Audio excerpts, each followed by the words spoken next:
checking that we've got from them bit of audio. Yeah, we've got audio.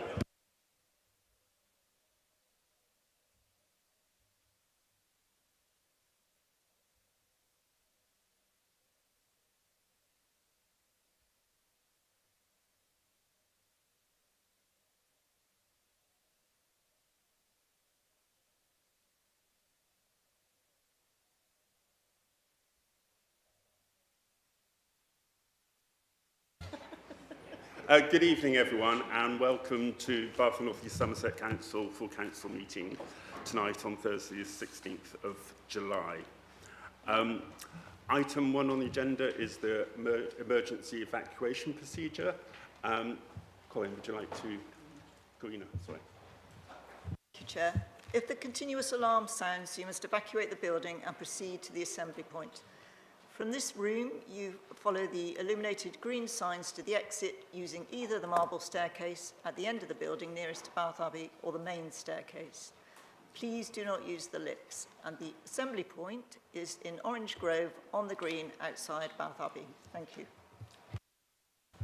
Thank you very much. Item 2 on the agenda is apologies for absence. Do we have any apologies? Yes, thank you, Chair. Apologies from councillors Alison Bourne, Sarah Evans, Samantha Kelly, George Leach, Paul Roper and Gavin Heathcote. And also to say Anna Box is going to be arriving late, I think. Yeah. Thank you very much for the update there.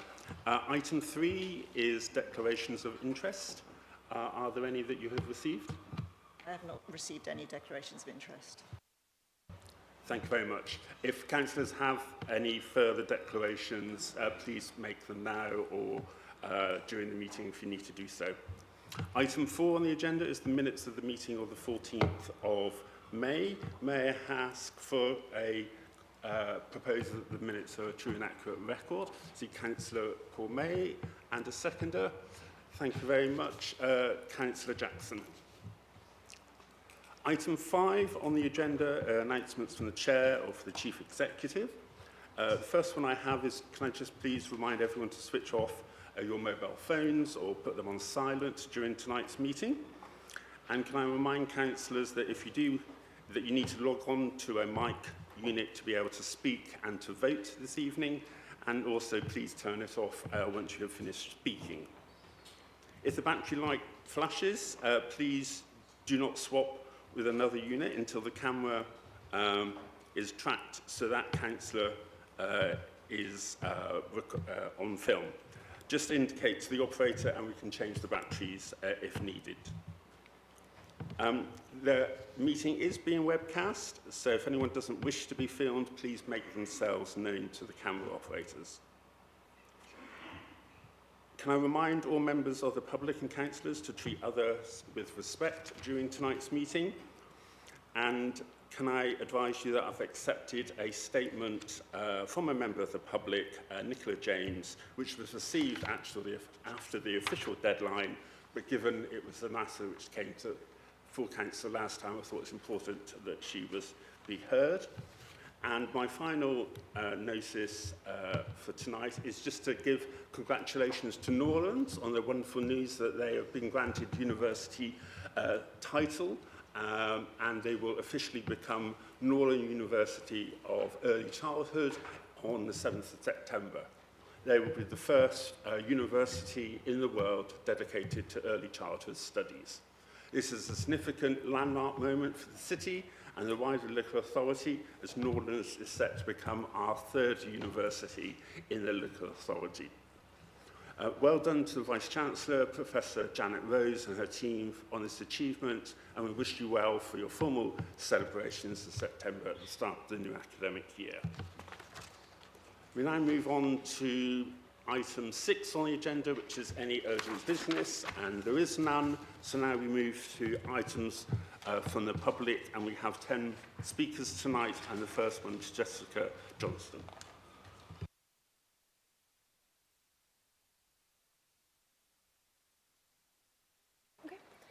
Thank you for your time today. I last attended a council meeting the 25th of February last year, pleading with this council to listen to the 76% of us who did not want the Sydney Place LTN to go ahead due to the increased traffic volume and detrimental safety concerns. You ignored us and permanently implemented the scheme. This council is well aware that Beckford Road, Sydney Place Junction was already facing high volumes of traffic due to vehicles queuing to cross Cleveland Bridge. As a result, missing link. Because of the LTN, you've now redirected an additional 3,000 more vehicles to the junction, resulting in now 16,000 vehicles crossing the junction every single day. The junction is not designed to cope with this level of traffic. Myself and other residents see firsthand the unsafe environment that this has created. It's severely congested every day. Traffic simply doesn't flow as vehicles coming from the east and the west meet at the said junction, unlawfully sitting on the yellow boxes competing to queue to get over Cleveland Bridge, resulting in frustrated drivers sounding their horns, swearing, pedestrians unable to safely cross the road, my neighbours' children no longer cycling to school as it's so difficult navigating the traffic. Does this sound like a livable neighbourhood to you? I have sent Binge Traffic team and council members in this room photographic and video evidence countless times of the carnage that is happening on this junction. On January 4th, after months of sending all of this evidence and nothing being done, I asked the traffic team what their strategy was to ensure this is a safe environment. 14 weeks passed, no response. 18th of May, I then email the council secretariat team asking to speak at this very meeting to get an answer. Copying the traffic team, 45 minutes later, I get a response from the team. Isn't that timing a coincidence? Confirming they are currently obtaining an independent review of the junction to identify what changes could be made in the short term. The fact that I have to arrange to speak at this meeting to get a response from the traffic team is simply appalling. As a Beckford Road resident, it is clear you have just moved the traffic from Sydney Place to the already congested Beckford Road junction. Haven't even considered how the junction will cope with 16,000 vehicles. You know it's unsafe for residents, pedestrians, cyclists based on the evidence I've sent you. You've simply washed your hands and moved on to the next LTN the majority of the residents don't want. I know you won't reverse the LTN, but you've got to do something to make traffic flow. Yellow box cameras, changing the layout of the junctions, something. You say you're doing an independent review to address short term. When? What does it entail? What's the long-term plan? I want a commitment from this council and I want it on public record. Thank you very much, Jessica, for your statement. Are there any factual questions from group leaders? I see none at the moment. So thank you very much, and I'm sure your views will be taken into account. Thank you. Our second public speaker is Elena Blanco.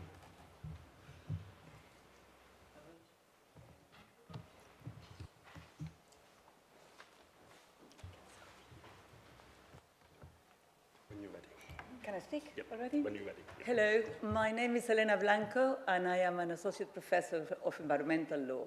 But more importantly, I'm an environmental activist and a river guardian and member of We Are Avon, an organization which works tirelessly with the community to protect our river.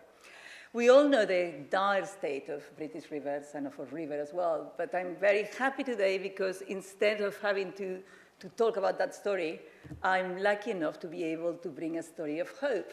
And the hope is the motion that Andy Waite and other councillors had put today to adopt a charter of rivers, of rights for the River Avon. And why are river rights important? Well, river rights are important because they change the conversation. Adopting a charter for the River Avon is not going to end the pollution overnight.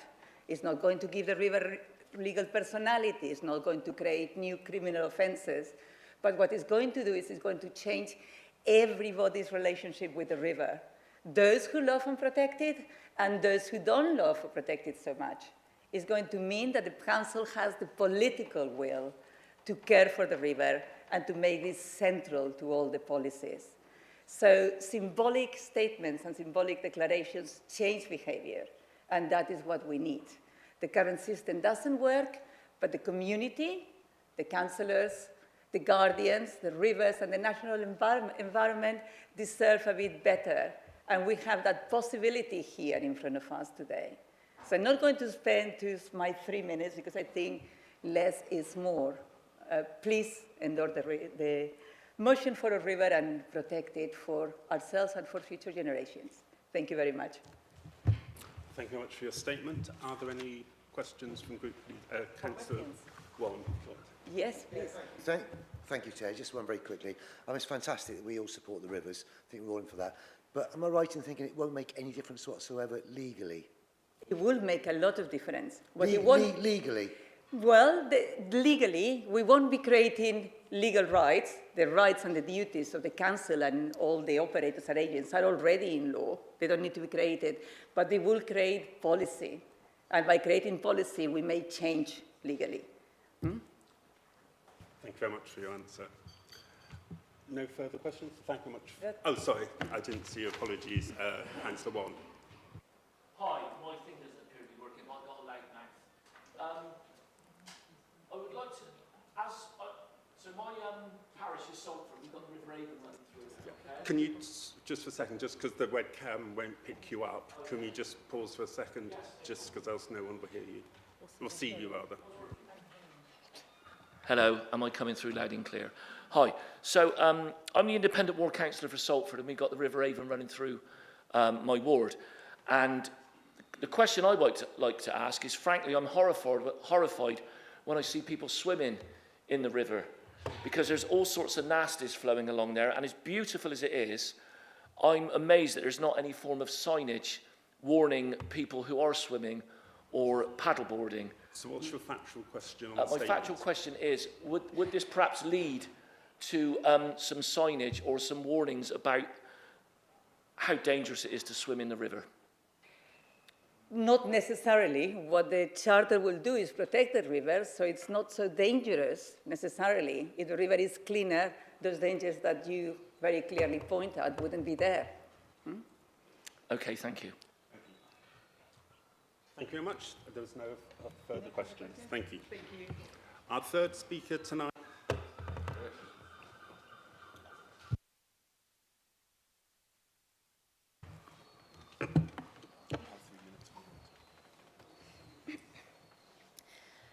Hello, everybody. My name is Meg Avon. I am Elena, the previous speaker's research associate at the University of the West of England.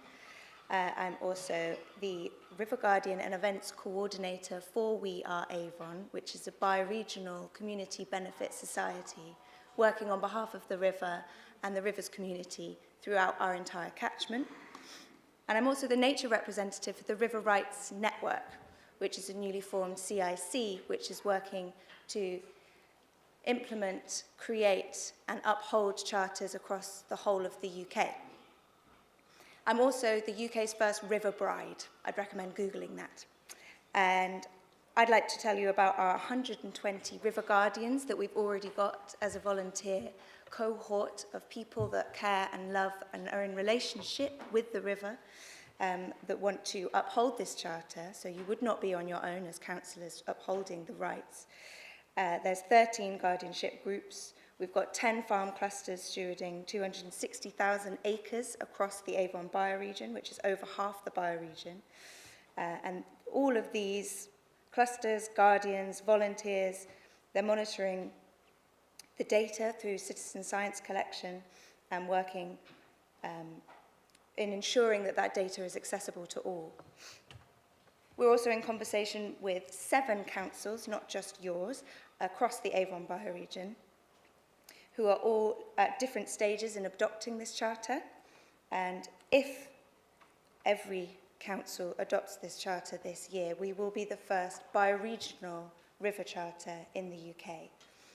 The first charter that was adopted was the River Ouse down in Sussex, and that was 2 years ago. And since then, we've had 40 river charters that have come forward across the Rights of River network that are all being supported. And I just want to end by saying, recognizing these rights is not a radical act. You know, humans and nature are not separate. We are all together. This will just be an evolution of stewardship and a new form of governance. Thank you for your time. Thank you very much, Meg. Are there any, I don't see anyone indicating, are there any factual questions? I will refer, obviously, your statement to the relevant cabinet member and obviously the motion to discuss later this evening. So thank you very much. Our fourth speaker is Kevin Pearson. Sorry, Ken. Apologies.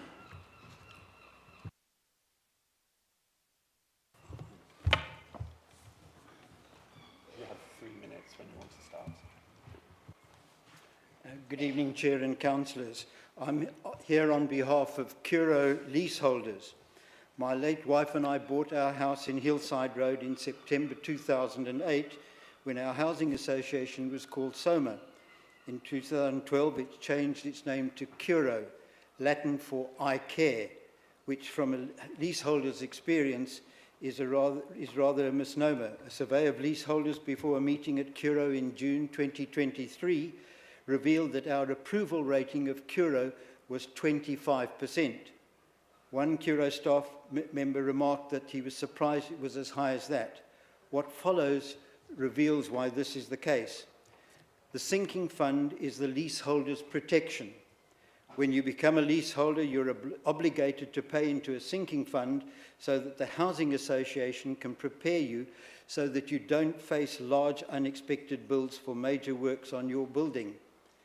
The sinking fund agreement is a contract between the two parties. Therefore, the responsibility lies with Curo to ensure that leaseholders are not out of pocket when major works are needed. Curo failed to do this. In the notes that I provided, you will find the following.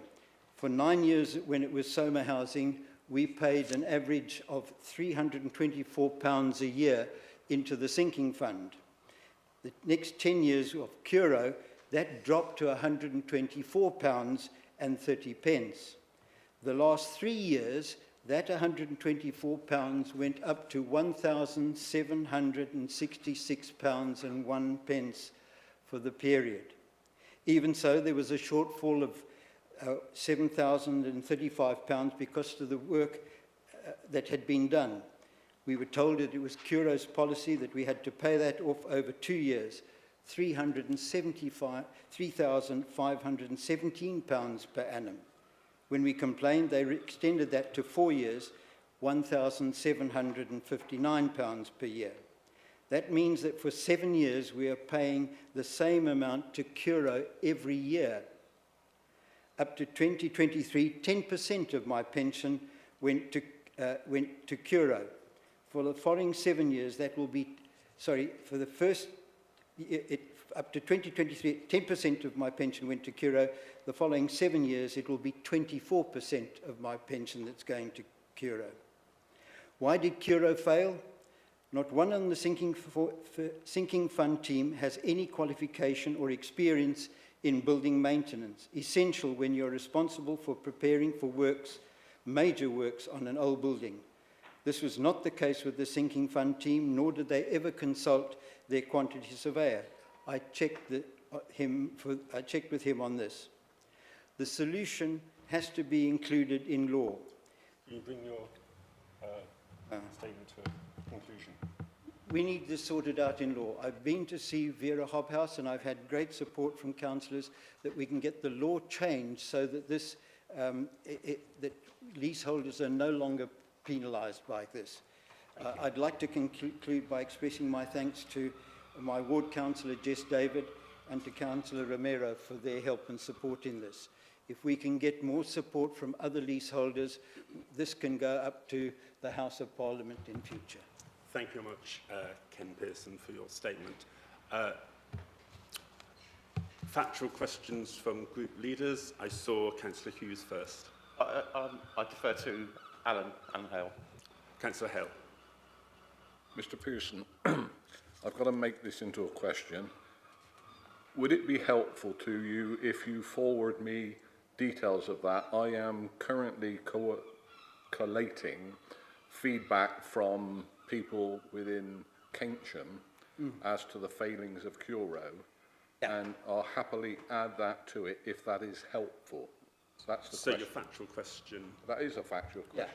So your answer is yes. It would be most helpful.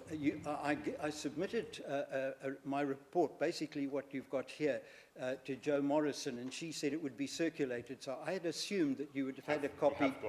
You have got them. So that will be circulated to everybody. And I didn't put my phone number or address on that, but you can get hold of me through Jess David. Yeah. Thank you very much for your factual question. Councillor Wright. Thank you for your statement. How many other Curo leaseholders in other Baines wards do you know are impacted by this sinking fund charge? What I do know is that there are 1,400 leaseholders in the 14,000 total tenants in Curo. There are 3 leaseholders in my block. There are 6 leaseholders in the block adjacent to us, who you'll hear from one of the leaseholders a little later on this evening. And there are 7 leaseholders in another block in Councillor David's ward. So those are the ones that I know of, and Councillor Romero knows of some too. So it is widespread. The dissatisfaction with Curo is very severe. As I say, 25% approval rating. Thank you very much for your answer. I see no one other. Oh, Councillor Guy. Thank you, Chair. Thank you, Mr. Pearson, for your statement. I've got the information from Joe. Thank you for all that you said. It's very useful. Are you happy for me to have a meeting with the Chief Executive of Curo and share this? And I kiss your hand, sir. I will make sure that's a priority for me to do that. I think that's very important, if I must just say so, because he's new, of course, he's an interim chap, and I think he's oblivious as to what's really going on in Curo. Thank you very much indeed. Thank you very much. So we'll refer your statement to the Cabinet Member, and obviously the of the councillors taken on board to take some action as well. Thank you. Thank you very much indeed. Our next speaker is David Jobbins.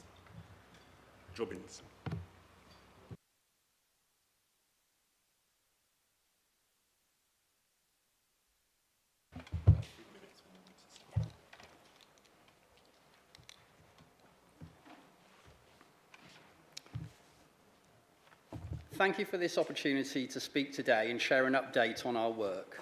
I'd like to begin by addressing our recent name change. Alongside is the new name for Julian House. This change was made to avoid confusion with another charity with a similar name, protecting our resources and allowing us to focus on delivering services effectively. It also gave us the opportunity to choose a name that better reflects who we are today. From our beginnings providing a single night shelter in Bath nearly 40 years ago, we have grown to support nearly 3,000 people each year across the south and west of England. Here in Bath and North East Somerset, our work includes the hostel and rough sleeper outreach service, supported accommodation for people moving on from homelessness, housing for people leaving prison, refuges and safe accommodation for adults and children experiencing domestic abuse, and outreach support for travelling communities. The name alongside reflects how our teams work, standing shoulder to shoulder with people through some of the most difficult periods of their lives, offering practical support with empathy and respect. We have a new name, but our mission remains the same.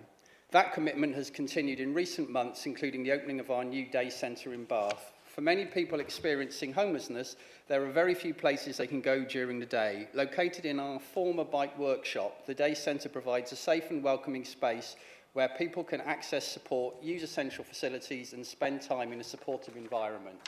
The Day Centre complements the work of Genesis Trust and other local organisations, strengthening the city's response to homelessness. The project has been made possible by alongside the investment and the generosity of donors, volunteers, supporters and local businesses. The resilience of our teams was demonstrated recently when severe flooding affected both the hostel and the new day centre, temporarily displacing 22 hostel residents. Thanks to staff, volunteers and partners, emergency arrangements were put in place immediately, and the day centre operated as an emergency night shelter the following evening.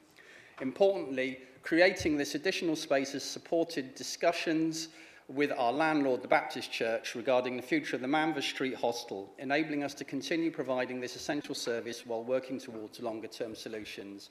We understand that the future of the hostel remains uncertain and welcome ongoing conversations with councillors and officers about the council's homelessness strategy. Our goal is to ensure that people who are rough sleeping or at risk or not worse off are not worse off as a result of any new approach. Demand remains high. Our hostel has an operating above capacity for some time, and people are still sleeping rough in the city. Many are also waiting longer than we would hope for move-on accommodation and the security that comes with it. These challenges are not unique to Baines, but they underline the importance of partnership working, meaningful progress depends on collaboration across sectors to strengthen pathways and improve outcomes for everyone affected. As Alongside approaches its 40th anniversary next year, we remain committed to helping people rebuild their lives and working alongside our partners to create lasting change across Bath and North East Somerset. Thank you. Thank you very much, David, for your statement. Factual questions, Councillor Wright. Thank you very much for your statement.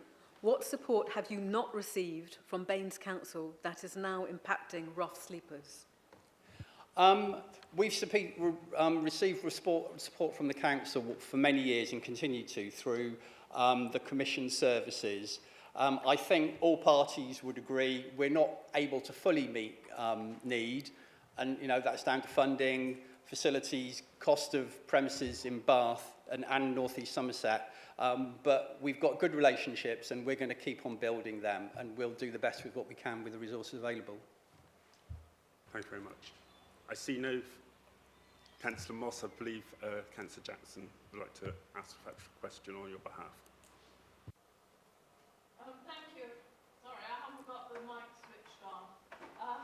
Can you do anything for the homeless in rural areas and small villages? Do you mind just holding on, because people with the hearing loop won't be able to hear you until...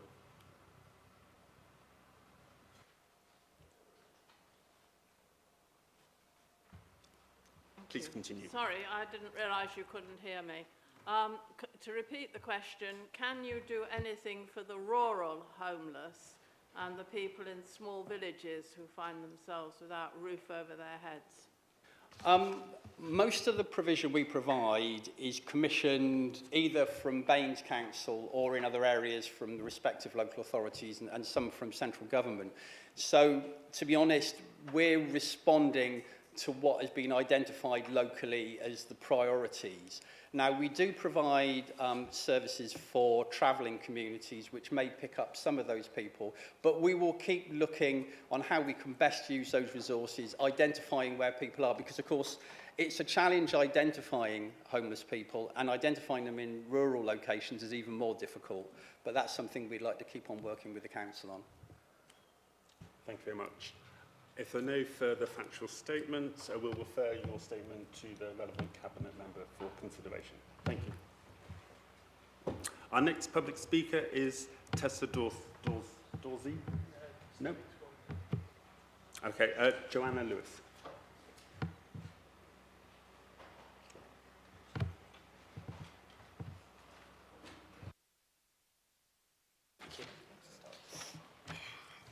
Hello, good evening, Chair and Councillors.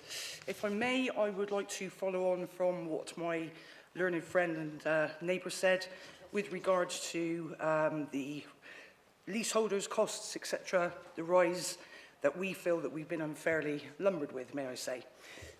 My partner and I have lived next to, in the opposite block of flats from Mr. Ken Pearson in Hillside Road. We bought our flat in August 2018 after the change of name to Curo in 2012. Our experience of Curo, unfortunately, has been a very poor one. The fire safety is abominable, poor cleaning of communal areas, and taking absolutely months to fix simple repairs to be done. So when we heard about all the problems with the adjacent block of flats and their roofs, it wasn't a surprise. The block was modified in 2023. However, this wasn't the first block to be done, I beg your pardon, re-roofed in 2023. However, this wasn't the first block to be done. There had been two other blocks before, and they had been renewed at a cost of £98,000. Curo used the same contractor at the same time. With 3 blocks in quick succession, Curo decided that all the flats with that age of 1960 had to be renewed. So Curo advised all leaseholders, myself, my partner, Mr. Pearson being 3 of them, in the blocks that built in that period that the blocks would be getting new roofs. However, a new contract was needed, and now the cost for our block is £160,000, an increase of £62,000. Every leaseholder's sinking fund charge from the work would be approximately £10,000. There are 6 leaseholders in my block and 7 in Mr. Pearson's block. In our ward, we expect work to start on our block. We expected work to start on our block within the year. However, the work is now scheduled to be done in 2031, and this has to be paid for over the next 5 years. Depending on the balance in a leaseholder's sinking fund, a leaseholder could be paying an extra £2,000 per year into the fund. Unfortunately, more leaseholders will face these costs. So I am here today to speak up on behalf of the 6 leaseholders in my block and 7 in Mr Pearson's block to our ward, as well as the other blocks in the area. We are facing this massive increase in our sinking fund charge over the next 5 years. Curo has failed us to prepare leaseholders for these massive increases and isn't held to account for this, and it is wrong. We are suffering, and this is not being paid. With over 1,400 leaseholders in Curo's properties, some will sooner or later find unexpected costs because Curo and other housing associations can force you to pay if it fails to honour its responsibility regarding our sinking fund contribution. If you know of leaseholders in your ward who are in this position, please do pass on this info to our MPs as soon as you can, for our situation will not change until we have protection within the law, so it is vital that the law is changed. May I take this opportunity to thank everyone involved for their help.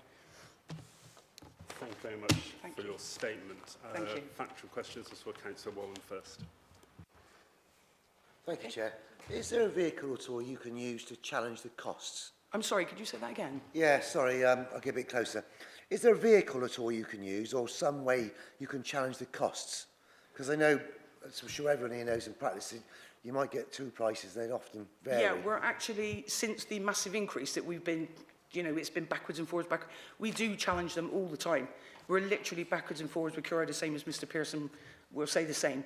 We're literally challenging it all the time because we are in a bit of a dire situation and there's people that just can't afford it. Thank you very much. Thank you very much. Oh, sorry. Sorry, I'm deferring to Councillor Hale again. Yes, Joanne, Yes, yeah. you might have heard my factual question to your It colleague. did, yes, yeah. My factual question to you is the same. Would you have any objection to me No, using... in fact, as Mr Pearson said, I'd like to shake your hand. It would be great if you could, thank you. Okay. Thank you very much. Further question and your answer. I see no further public speakers, so we'll refer your statement to the Cabinet Member responsible for housing. Thank you very much. And now we're going to go back, and Tessa Dorothy is here now to give her public statement. You have 3 minutes when you want to start. Thank you. Good evening. I have the good fortune to live by the River Avon near Cleveland Bridge for over 10 years. I'm also a member of the local River Guardians group. Like most riparian residents, my husband and I have a little boat, so I'm very aware of activity on the river, the wildlife, the condition of the river, and its importance for recreation and well-being.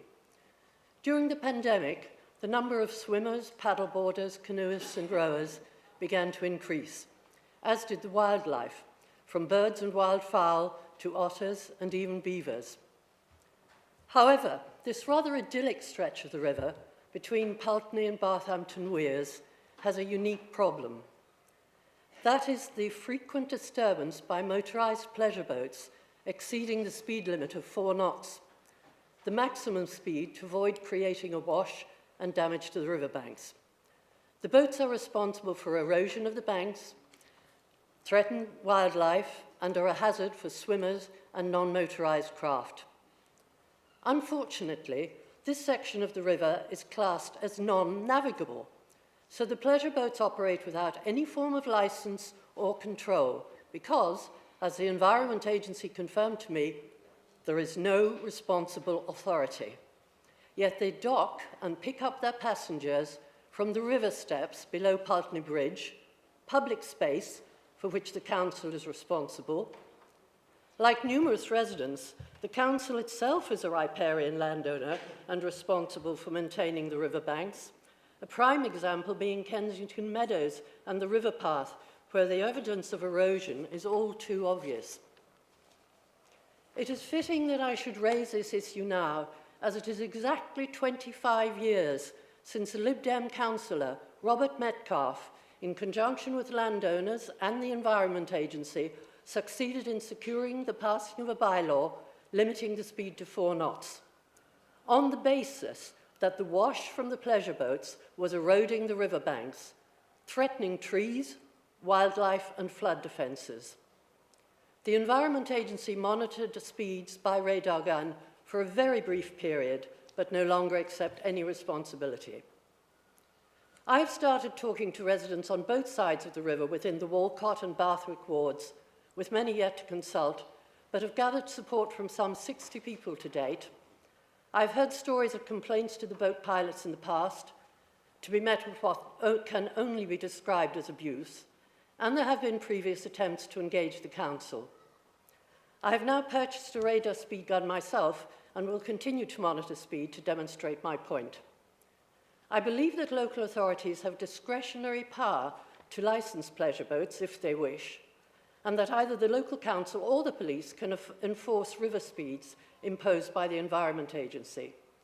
I would appeal to the council to support us by, at the very least, sending an officer or councillor to talk to the proprietor of Pulteney Cruisers and insist that the boats control their speed. Thank you very much for your public statement. Are there any factual questions from Group Leaders? Councillor Guy. Thank you very much for your statement, Mr Dorsey. Will you be happy to meet the Cabinet member responsible for this to chat with them more in detail about how... I'm sorry, I didn't catch that. Would you be happy to meet the Cabinet member responsible for this to chat with it in more detail? Oh, absolutely. Splendid. Thank you very much. There are no further questions, so thank you very much for your statement. Thank you. And Councillor Guy will arrange that meeting for you. Thank you very much. Our next public speaker is Jenny Bangkok. Thank you. You have 3 minutes when you want to start. Okay, thank you. The residents of our area are even more frustrated and exasperated by this ongoing fiasco with parking than they were the last time that I addressed you all 2 months ago on this matter. It appears to us that the Council have approached the consideration of an RPZ with all the vigour, vitality and enthusiasm of a sloth on Mogadon. To be brutally frank, I have witnessed slugs and snails on my allotment moving at a greater speed. The elusive meeting with the Cabinet Member for Sustainable Transport Strategy, referred to in the minutes of the May Council meeting, has still not materialised. Apart from receiving one lengthy email full of excuses, nothing else has happened. We feel a contempt and disregard of our concerns from those who have the power and ability to resolve this issue for us. Is the Council reluctant or frightened to make a decision one way or the other on this issue in case it's unpopular and a potential vote loser? Our perception is that you're kicking the can even further down the road, perhaps until after the next local elections in 2027, in the hope that the issues are forgotten until after then. In the meantime, the streets and residential parking bays in our area continue to be abused by transient, non-council tax-paying occupants of HMOs, parking striders, permit dodgers, as well as vehicles of local holiday lets when they are advertising free local parking. The situation will again escalate in September, and so the saga continues. Rome is burning, Nero is fiddling. The Cabinet are navel-gazing and twiddling their thumbs in time to the music, and the Council are dancing to the beat of their own drum. Are you really listening? Do you really care? For pity's sake, put us out of our misery, pull your fingers out and get a move on and act.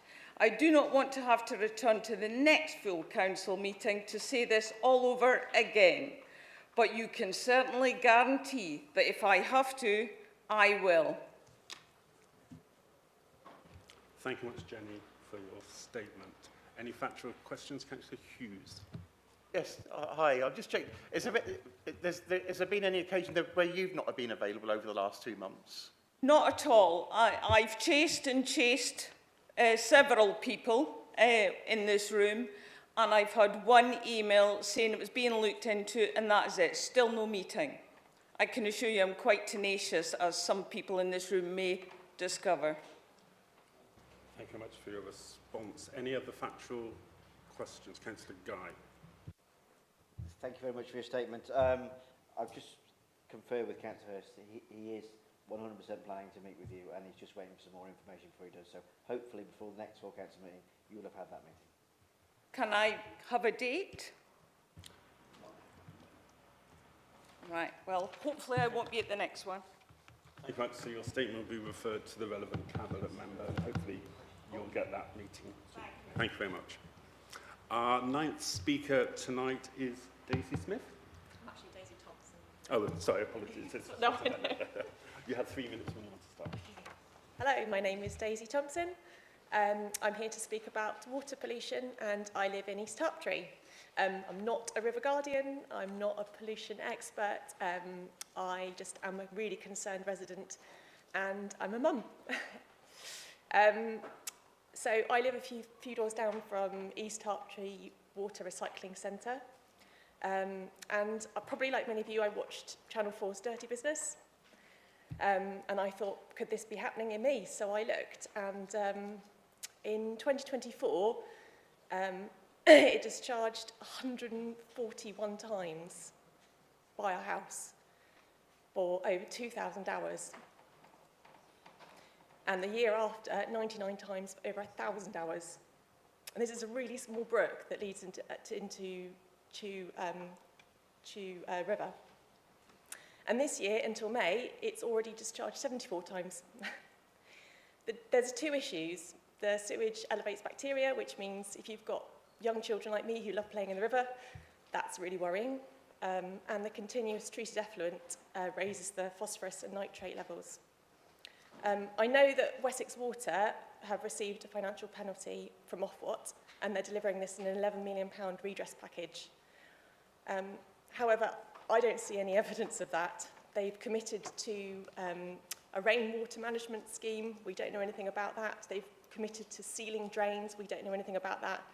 And they've committed to reducing spills, but we don't know anything about that. Part of this was actually to reduce some of the rainwater management, was to reduce our bills, and yet our bills are actually going to rise by 20% between 2025 and 2030.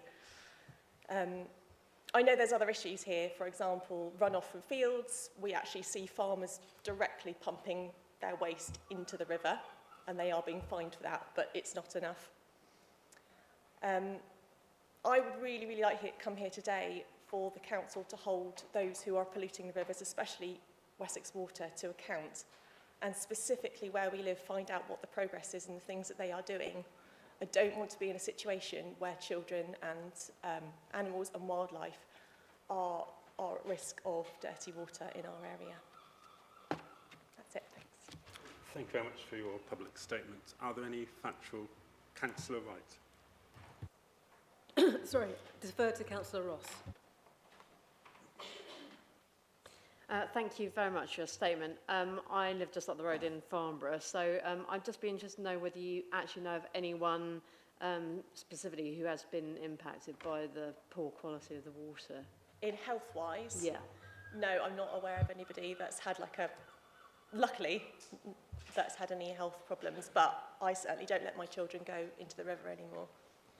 We have a side issue, which is the fact that there is an unknown substance going into the river that Wessex Water are aware of, and they have to tanker it out hourly, but that shouldn't detract from the fact that they have obligations to improve the works themselves. Thank you much for your question and your response. Councillor Walton. Thank you. Might be helpful, so I'll make it into a question. Are you aware there always were issues with the main drain coming down Church Street, which may be worth starting there? I mean, there's nothing really I can do other than raise, so I can't really start any more than what I've done today other than raise the issue, but yeah, interesting to know. Thank you much for your question and your response. Councillor Guy. Thank you, Daisy, for your statement. It always shocks me when I hear this type of data. Would you agree that the privatisation of the water companies was a shocking thing to do? Absolutely. It's horrific. Councillor Moss. And I hope people would agree, are you aware that there is a current discussion going on at government about renationalising water companies, and I believe there's an ongoing consultation that you may want to take part in? Not aware, but thank you for letting me know. Thank you very much for your statement, and we'll refer that to the relevant Cabinet member for consideration. Our final speaker tonight, public speaker, is Nicola James. Thank you very much for coming along, and you have 3 minutes when you want to start. Thank you. Good evening. My name is Nicola James. I'm a former public governor at the RUH, and I've been investigating BSW hospital groups outsourcing of the NHS staff bank. I want to thank this council across all parties for the seriousness with which you've responded when this matter was first brought to you. I particularly recognise the speed and diligence of the Health Scrutiny Committee. You examined evidence, asked questions and acted. That is what effective scrutiny looks like. I'm back because the Secretary of State's response has not resolved this matter, and the evidence has become more concerning. It dealt narrowly with Schedule 10A. It did not answer the concerns about governance, pensions, equality, provider risk or stewardship of public money. And we now know more. BSW's chosen provider sits within the Acacium Group, a private equity-backed company downgraded by S&P 3 times in 18 months. S&P describes its capital structure as unsustainable and warns of a real risk of default within 12 months. Yet on August the 1st, BSW intends to transfer a critical NHS staffing function affecting thousands of workers across Bath, Swindon and Salisbury into this arrangement. The RUH is already in NHS Oversight Segment 4, the highest level of national oversight. Where is the provider risk assessment and contingency plan? Where is the comparative business case? Where is the equality impact assessment, particularly given the workforce groups most likely to be affected? And how many staff will actually lose NHS pension contributions on bank shifts? We believe that part-time substantive staff working bank shifts in a different department or grade will also be affected, so the true number could be significantly higher than BSW has stated. For affected shifts, employer pension contributions fall from 23.7% to 6%. Our NHS organisations, ICB and councils have committed to anchor institute principles, using employment and spending power to support local communities. Yet BSW books a saving by removing an NHS employment cost from its own books. The cost has not disappeared. Reduced pension provision will increase pension poverty and reliance on council tax support, housing support and social care. BSW books a saving and councils and the wider public purse inherit the cost. If Acacium positions deteriorates, the contract could be transferred, terms and wages squeezed, and staff and patients carry the consequences. Councillor Romero is meeting with RUH managers on the 24th of July. I ask this council to continue backing the Health Scrutiny Committee and press BSW for answers before the 1st of August. This Friday, staff, councillors and the public will protest outside the RUH. The new evidence makes scrutiny more urgent, not less. Please keep pressing. Thank you very much, Nicola, for your statement. Do I see any factual questions from group leaders? I saw Councillor White first. Thank you. Do you know if the Cabinet Member for Adult Services, the stakeholder governor, appointed by the Baines administration, who unfortunately is not here this evening, is asking the RUH at the RUH committee meetings she should be attending about the viability of PULSE? I can't speak for the stakeholder governor or for discussions within the Council of Governors at the RUH, but I can say that at the recent Health Scrutiny Committee, Councillor Bourne reported that in the context of the Trust's difficult financial position, outsourcing was, quote, probably for the best. She didn't report any further information about the comparative business case, provider risk assessment, contingency planning, equality impact assessment, or financial due diligence that I've been asking to see. So there's no public evidence that those matters have yet received the level of scrutiny I believe this decision deserves. Thank you for your response. Councillor Moss, I believe Councillor Mansell has a question on your behalf. Thank you for the statement. Can I ask, has the BSW Hospitals Group... Sorry, do you mind speaking outside? Sorry, has the BSW Hospitals Group quantified the downstream financial impacts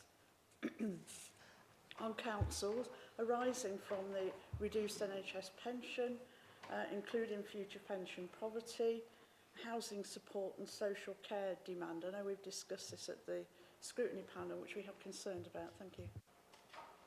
Not that I've seen, but that's exactly the sort of question that I think the Health Scrutiny Committee should now be asking. BSW did disclose that there are around 400 bank-only workers at the RUH, and there's 833 at Salisbury who will lose NHS pension contributions. I'm not aware of the equivalent figure for Swindon, but that doesn't answer the substantive staff question. The majority of substantive staff working bank shifts are actually part-time, women, usually in caring responsibilities.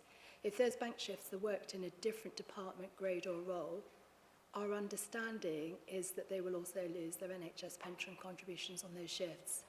BSW already has this workforce data, but they haven't disclosed the analysis, and without it, you can't quantify the true number of staff affected, the equality impact assessment, or the downstream impact for this council. Thank you very much for your response to that question. Councillor Guy. Thank you, Chair. Thank you, Nicola. First of all, I'm shocked at the Secretary of State's response. It's terrible. But to my point, my question to the last speaker, privatisation of water is shocking. Do you also think that privatisation of bank nurses is also shocking? Absolutely. I mean, companies exist to make a profit, so that's got to come from somewhere. And you have to ask where the squeeze is going to be and who's going to pay the price. Thank you very much for your response. I see no one else indicating to speak, so we'll refer your statement to the relevant Cabinet member for consideration. Thank you very much. That concludes our public speakers for this evening. If you bear with us, if we just have a short break for a minute or so whilst colleagues from the Guildhall facility team change the water cooler for councillors so you can have a drink this evening. Thank you.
We've changed the water cooler, so if you're planning to stay in the council chamber, could you return to your seats so we can start on item 8 on the agenda?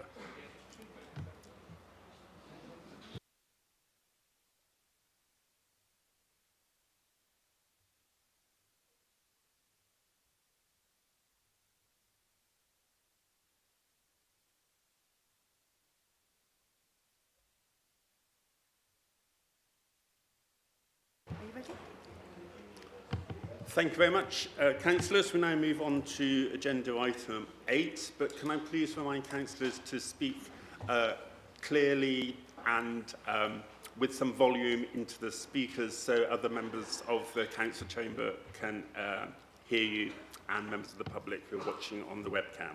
So item 8 is the Treasury Management Outturn Report, and I believe Councillor Elliott is going to move the motion. Thank you, Chair.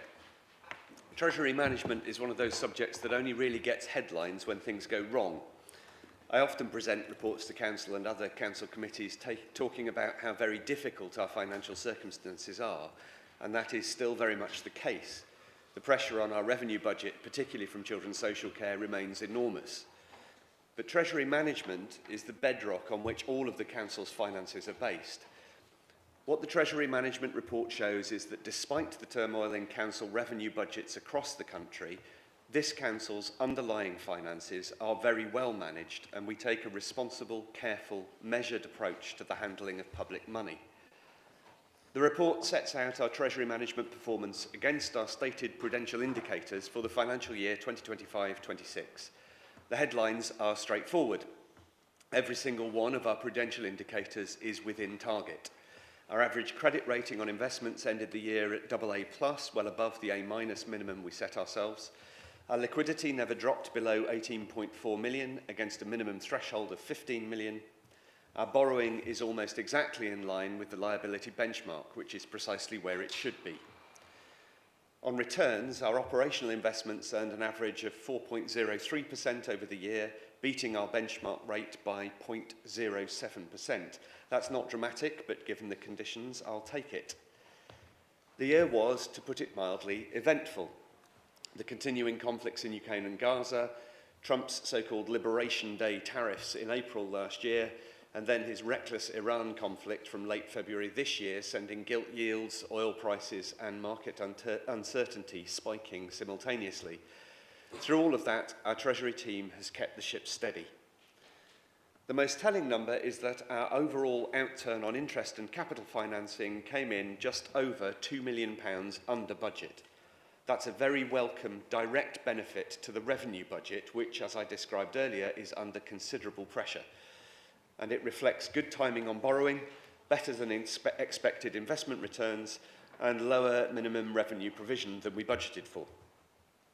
We also continue to hold £5 million of our strategic investments in ESG-focused funds, clean energy and infrastructure, which I think is the right thing to do, even in volatile conditions. As always, I'm grateful to the officers for another year of unexciting, competent, professional Treasury management. I commend the report to Council and move the recommendations in 2.1 and 2.2. Thank you very much, Councillor Elliott. Councillor Hodge, I believe you're going to second the motion. Thank you, Chair. This outturn report provides insights into the Council's borrowing and investment activities. These are aimed at maintaining liquidity while aligning with our overall financial strategy. It's an interesting and important read, giving all the key indicators set against the overall economic context. As explained in full by Councillor Elliott, thanks to sound management by our excellent officer team, we're again able to report a stable position with all key indicators within acceptable parameters. I'm pleased to second the recommendations in the report. Thank you very much, Councillor Hodge. I see no one has indicated to speak. Therefore, we move to... would you like to sum up first? I'm happy to move to the vote. Thank you very much. We're voting on recommendations 2.1 and 2.2 in the papers outlined. So we'll have the vote now, please.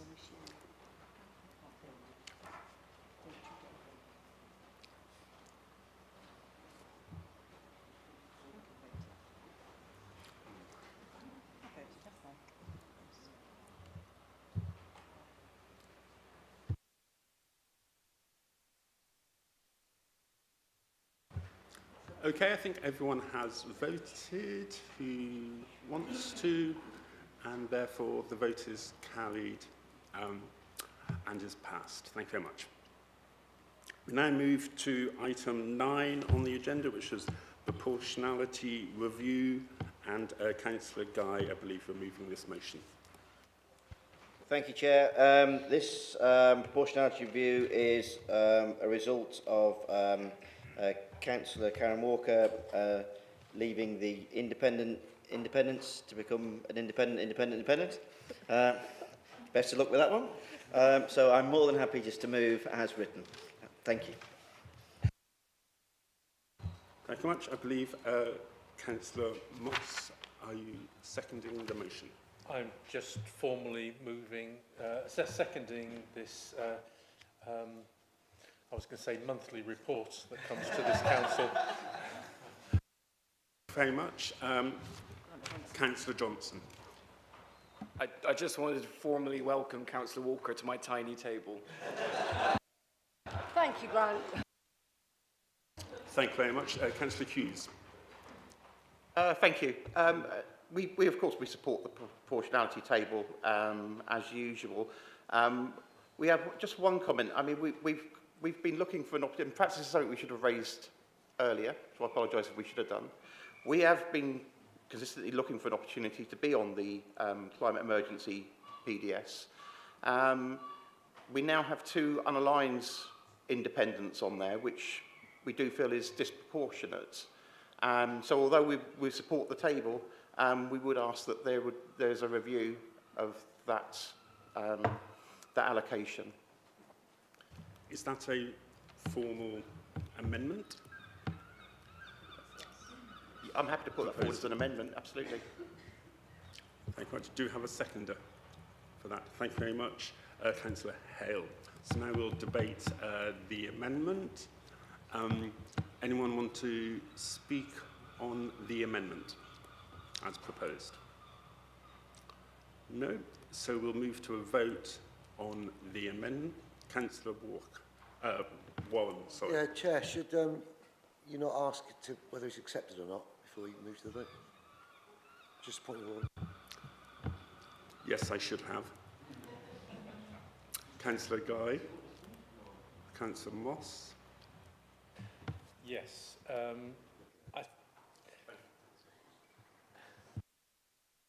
I will speak. I would suggest that this is probably not the right way to actually deal with this. It is complicated having so many independents and independents, but we do have a regular meeting of the group leaders, and probably the oiling the wheels is, which this is, that should be going to that group to effectively negotiate and trade and discuss where decisions like this should be made. I'd suggest that coming to full council and making it a decision of full council is probably too blunt a tool. So you don't accept the amendment? I've convinced myself at the end, no, I don't. Can I make a recommendation, Chair, that Councillor Hughes withdraws and we chat it over group leaders? I'm sure we can find a solution. Yes, I mean, just to be clear, it wasn't we were asking a decision to be made, we were asking for a review to happen. So I think exactly what you're saying, we'd review it out of the meeting. Thank you. Okay, I think everyone is happy with that. So, Councillor Guy, would you like... Sorry. So, just as Councillor Moss has just said, if it's taken back to group leaders, there's not a representative from the unaligned independents on the group leaders to debate that.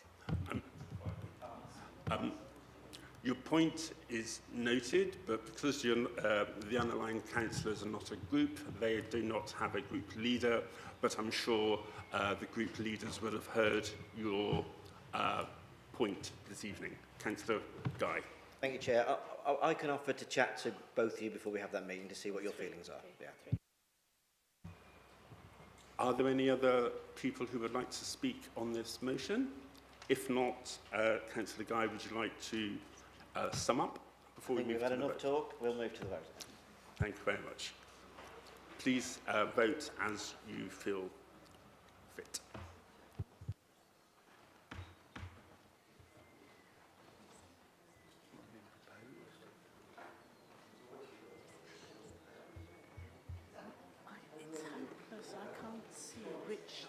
Has everyone voted who would like to vote?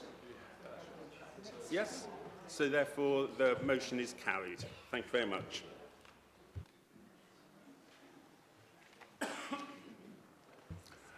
Item 10 on the agenda is a motion from the Green Group on dental care, and I believe Councillor Wright is going to move the motion.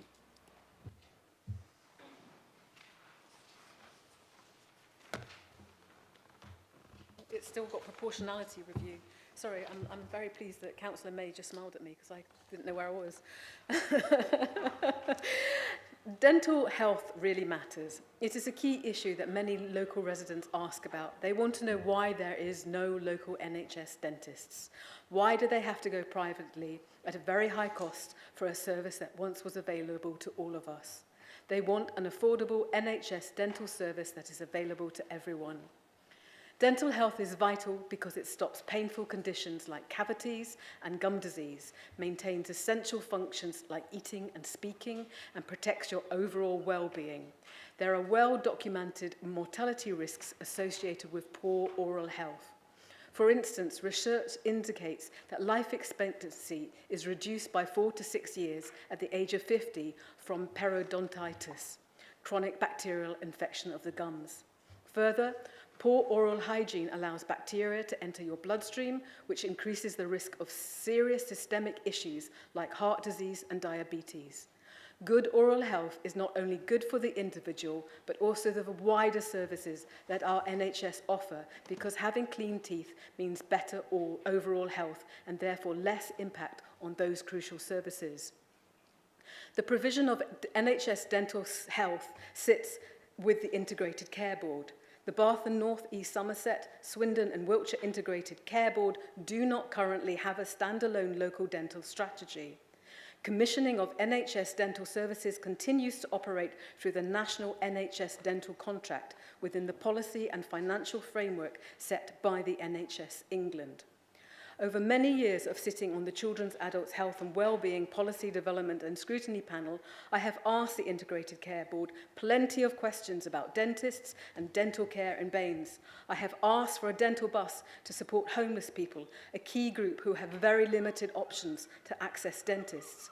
I have attended dental webinars and sought information about just why there are so few NHS dentists available to our residents. Data proves that residents are correct. There are less NHS dentists than there used to be.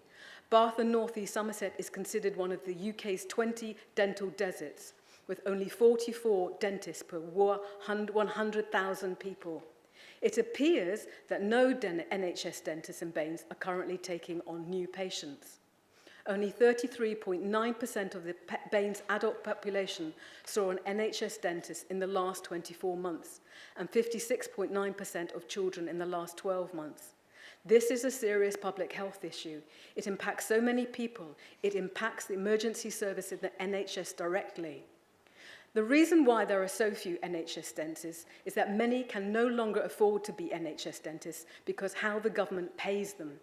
Every dentist is paid according to units of dental activity, or UDAs. The basic fact is that a UDA does not cover the cost of the work undertaken by the dentist. For example, somebody needing 2 crowns, root canal work and 3 fillings would generate the same number of points as somebody needing just a single crown. NHS dentists are not being paid for the work they are undertaking. The current UDA system disincentivises NHS dentists. More than that, it is not cost-effective to operate as an NHS dentist, hence why NHS dentists have disappeared to the extent they have, and we now live in a dental desert. The system of paying NHS dentists in England using UDAs needs to be abandoned. Scotland and Northern Ireland already have done just that, abandon UDAs. NHS dentists should instead be paid for each individual item of care they provide.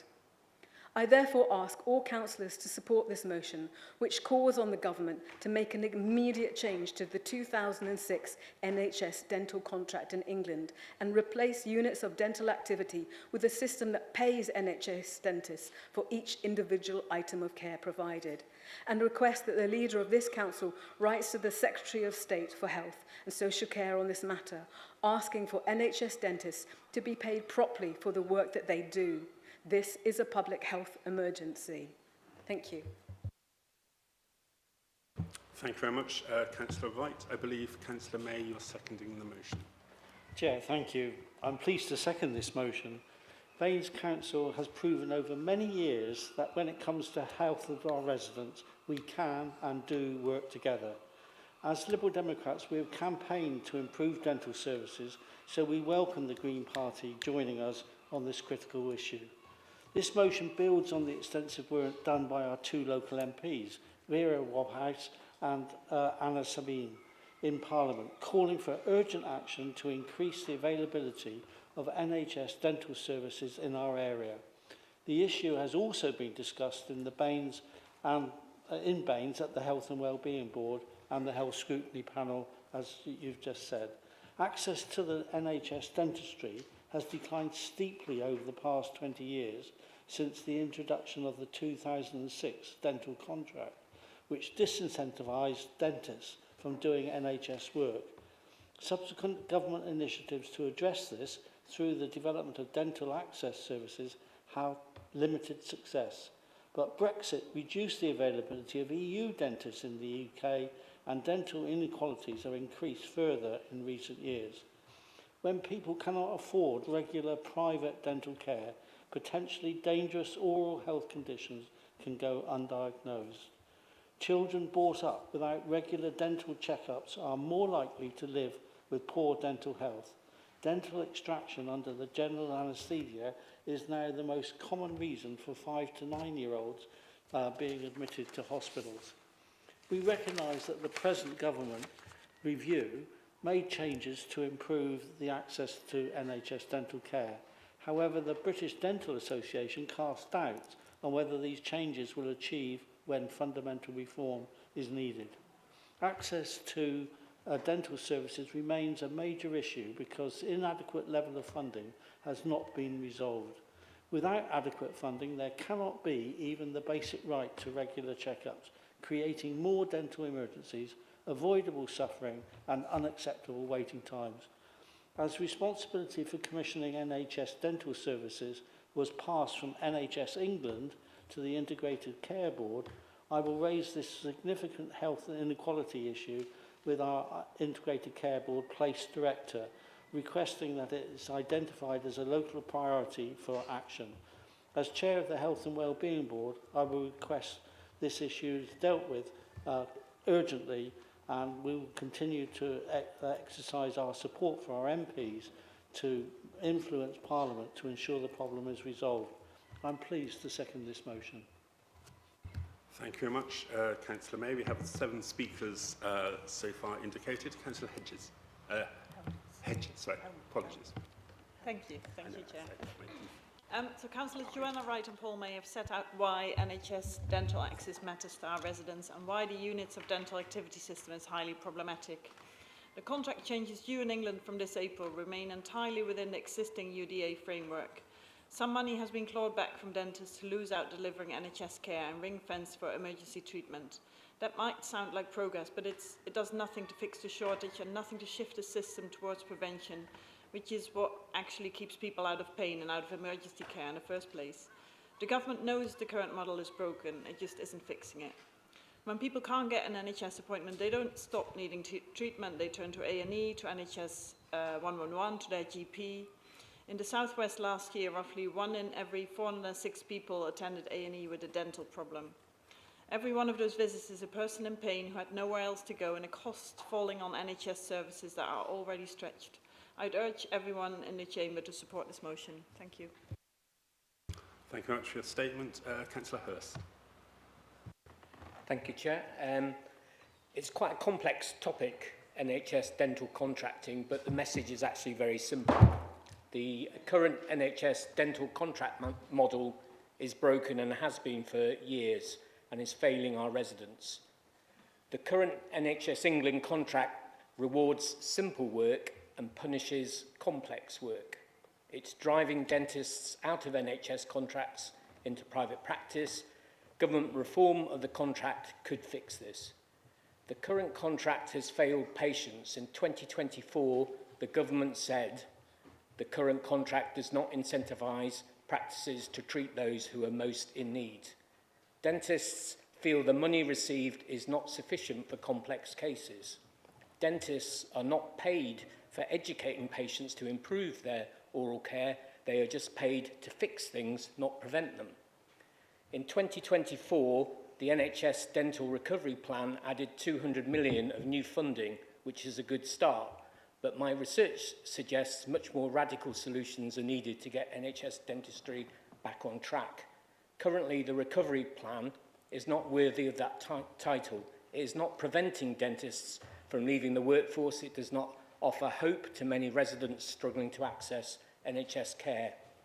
In February this year, NHS England concluded that the dental recovery plan largely did not meet its stated aims. In fact, the total number of new patients per working day has declined by 5%. This motion calls for the government to create a system and an NHS dental contract that rewards prevention, complex care, and is backed by adequate state investment while also making the system financially viable for both patients and providers, something our residents urgently need. Please support the motion. Thank you very much, Councillor Hurst. Councillor Ball. I will support this motion. I'm one of these people that are fearful of dentists. I have been for many years, and it's caused by someone called No Fear Dentist many years ago. It put me off completely. But I wasn't going to speak tonight, but Councillor Wright is wrong in her speech earlier on. There is a dentist taking on NHS patients. My 2 granddaughters got in the last few months. One was accepted last week and had treatment today. So 1A Queen Square probably will be overrun by tomorrow morning, but they are taking on patients now and do so every 6 weeks. Thank you very much, Councillor Ball, Councillor Hale, and then Councillor Jackson. Thank you, Chair. I'm sure that the majority of us in this room are fortunate enough to be able to afford insurance, or are fortunate enough to have got a dentist on the NHS. But as I've said before many times in this room, there are a lot of people out there leading very difficult lives. So it's vitally important that we do carry this through. Congratulations to Tim's offspring, but that probably proves that it's unusual, shall we say. I'm sure we've all seen the news film where there's going to be a dentist opening, going to take on NHS, and there are literally queues down the road and around the block. And that cannot be right in this country at this time. I'm well aware of at least 2 people on my ward who have had to go outside of Baines's desert and are travelling to Bristol whenever they need treatment. And I mean, that's an utter nonsense, to my mind anyway. So it is vital, because the shame of it is you see the result of the situation that now pertains, and I'm sure that it hasn't been like it always, but the number of people that you see around who have more gaps than teeth, and that's terrible, and it shouldn't be happening. It undermines people's confidence. It undermines the way people view them, I suspect. Not that that's right, but nonetheless, I'm sure it does happen. So, yes, we do need to take this forward, and I'm sure that everybody in the room will support it. Thank you. Thank you very much, Councillor Hale, Councillor Jackson, and then Councillor Hardman. Thank you very much, Chair.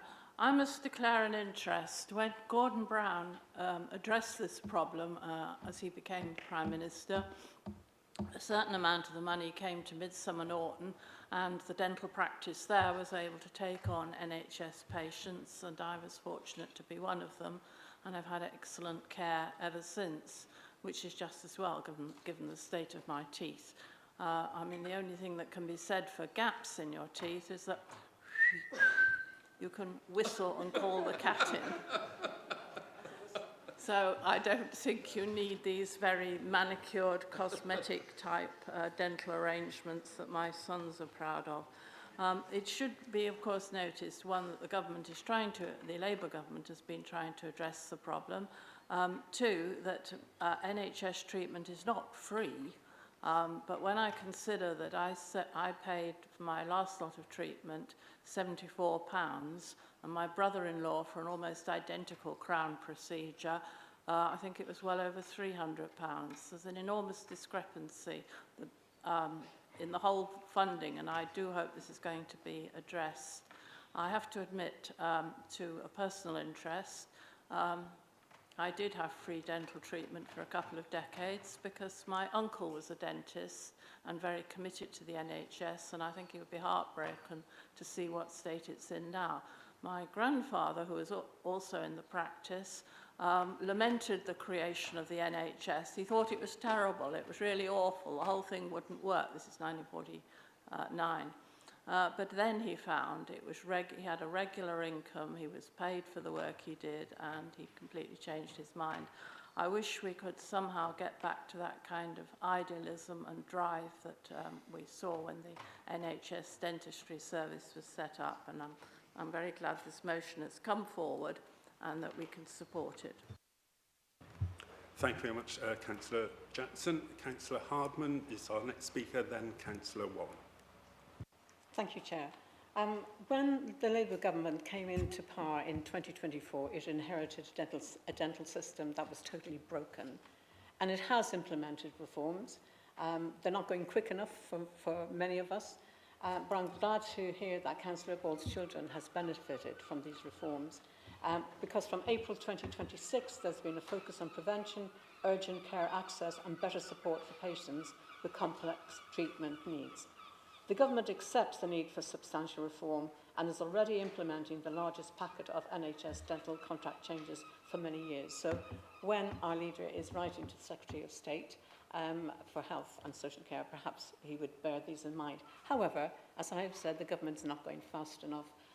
We do need NHS dentists being paid for each individual item of care provided. The government has said reforms are ongoing, so we'd like these to proceed at a greater pace, which is why we, as a Labour group, are supporting this motion. Thank you. Thank you very much, Councillor Hardman, Councillor Warren, and then Councillor Moss. Thank you, Chairman. I'd just like to thank Joanna for bringing this forward. I think it's a great motion. I think we'll all back it, and hopefully it may be successful. Like Councillor Ball, I have a fear of the dentist, but mine's for the bill that comes at the end of it, not the treatment. Sadly, no insurance, Anna. And it is often, it stops people going to the dentist, and just you think, blimey, does it hurt more than a toothache? I don't know. And if you did the sums, I'm a great one. I know that things have to be paid for. And things don't, there's nothing's for nothing in the world. And people say, oh, it's government money. There's no such thing as government money. It's all our money. So one way that we have to pay it. But if you look at the people that go to A&E and what that costs, then I say if you could transfer that quite easily to the NHS dentist, it could help. So I'm delighted and thank you for bringing this forward. Thank you very much, Councillor Warren. Councillor Moss, I believe you are our final speaker on this motion. Thank you very much. As Liz said, the Labour Group will be happy to be supporting this motion. It is an important one, and I think dentistry is sometimes one of those bits of healthcare that is kind of forgotten, and the importance and the impact on general health is not appreciated as much as it should be.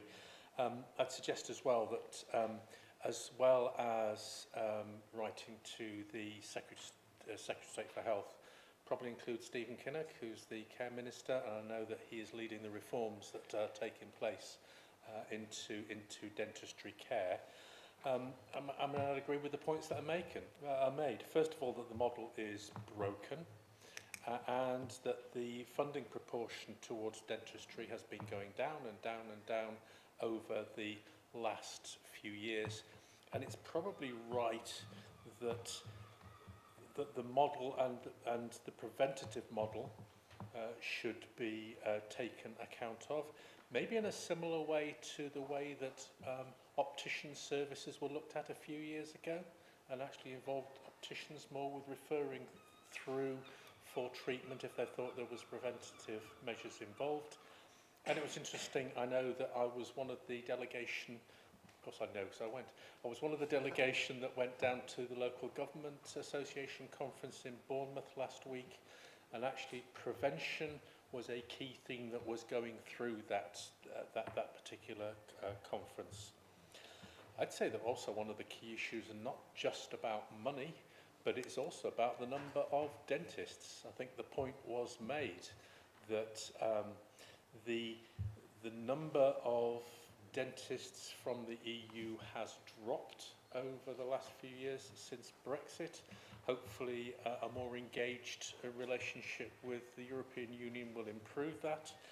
But also we need to remind everybody that one of the reforms that has taken place over the last couple of years is just increasing the number of dental training places, and that in the longer term will bring more dentists into the marketplace.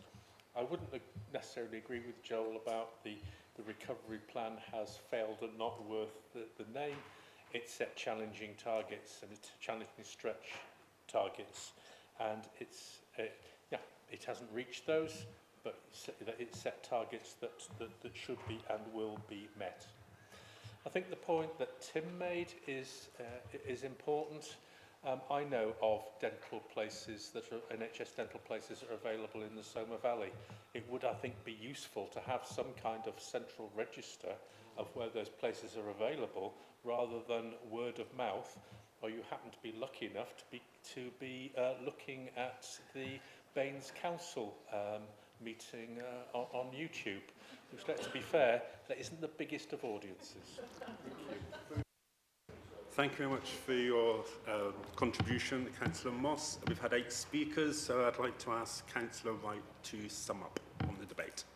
Thank you very much, and thank you very much for everybody's comments and support.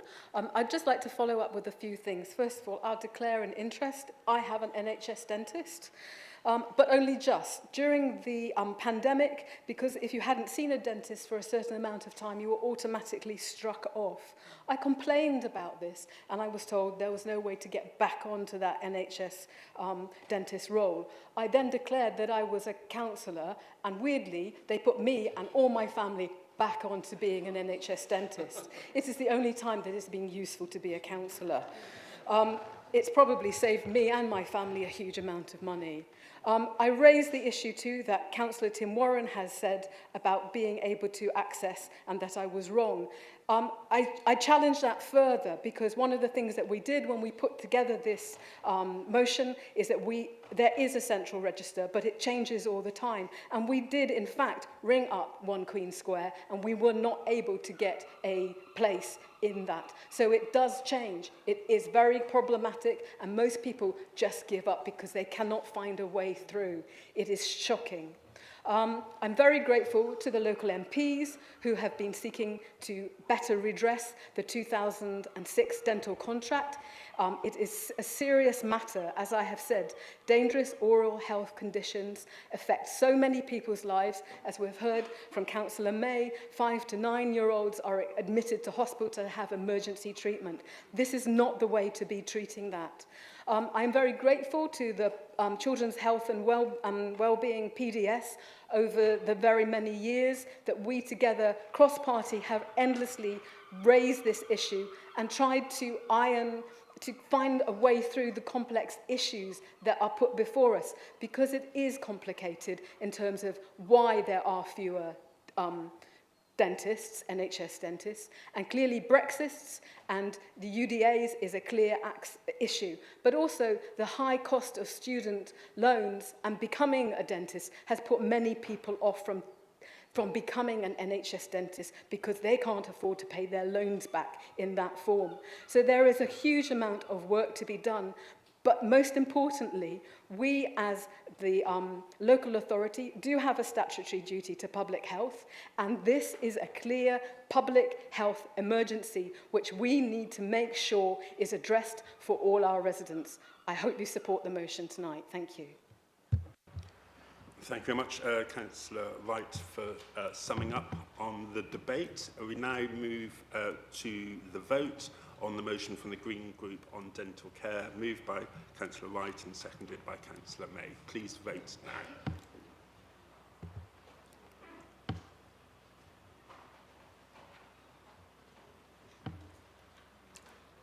Right, I think... Thank you very much. That motion is carried. Thank you very much.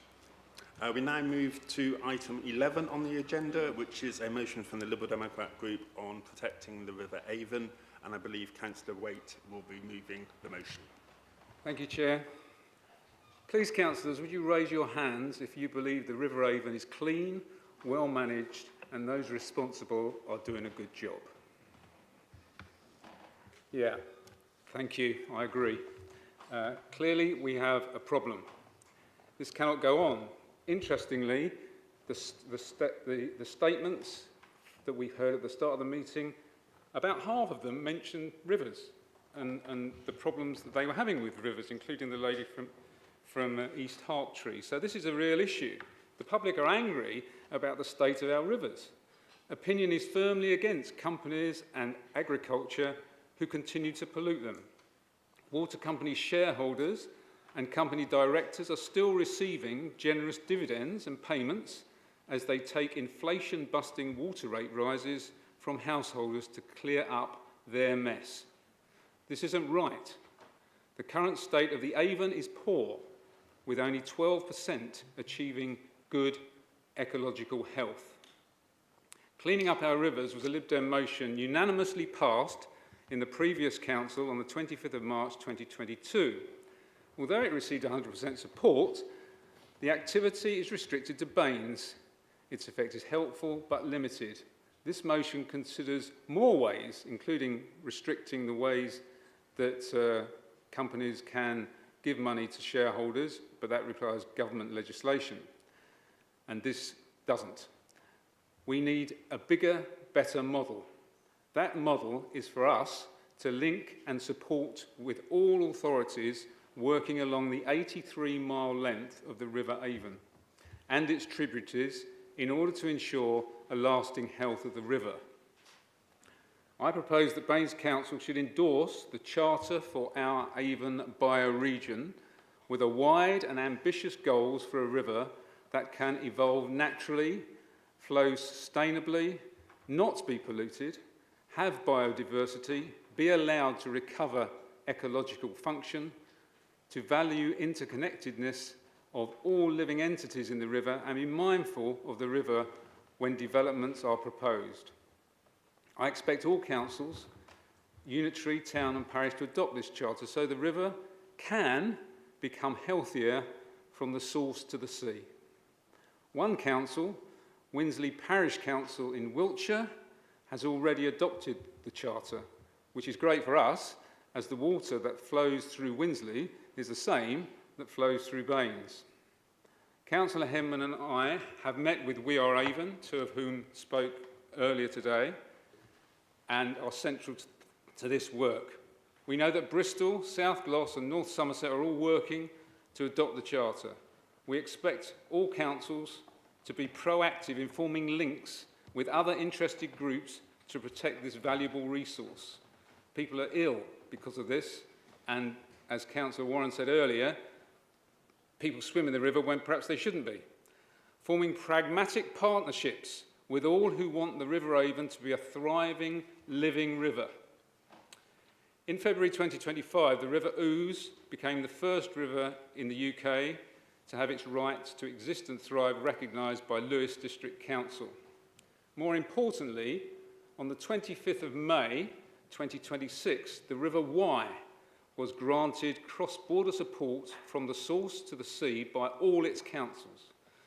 The Charter should ensure the river is valued and sustained by a healthy catchment and must be considered in council discussions. This is what I want for our Avon. This landmark decision covers the river's entire 130-mile catchment, from the Cambrian Mountains to the Bristol Channel. One council committee member said, "The River Wye is central to our environment, communities and heritage." By adopting this charter, we are making a clear statement that the river's health matters and must be protected. Currently, it's worth noting the River Wye is heavily polluted. In the summer, it turns green, becoming smelly and slimy. The status of the Wye has been downgraded to unfavourable and declining by Natural England. The hope is that the River Wye's charter raises people's awareness that the river has to be respected and gives local councils and others the political will to reason to work together to prosecute these polluters under existing laws. We are at the beginning of a grassroots we're at the beginning of a movement for river security where I believe in time all rivers will be protected and all river communities too. Should the River Avon become the second major river to have a river charter? Statement to conclusion. Okay. I recommend that we support this motion and send a clear message that we want our River Avon to be clean, thriving and joyful for every creature, including humans, to respect the needs and benefits of our River Avon.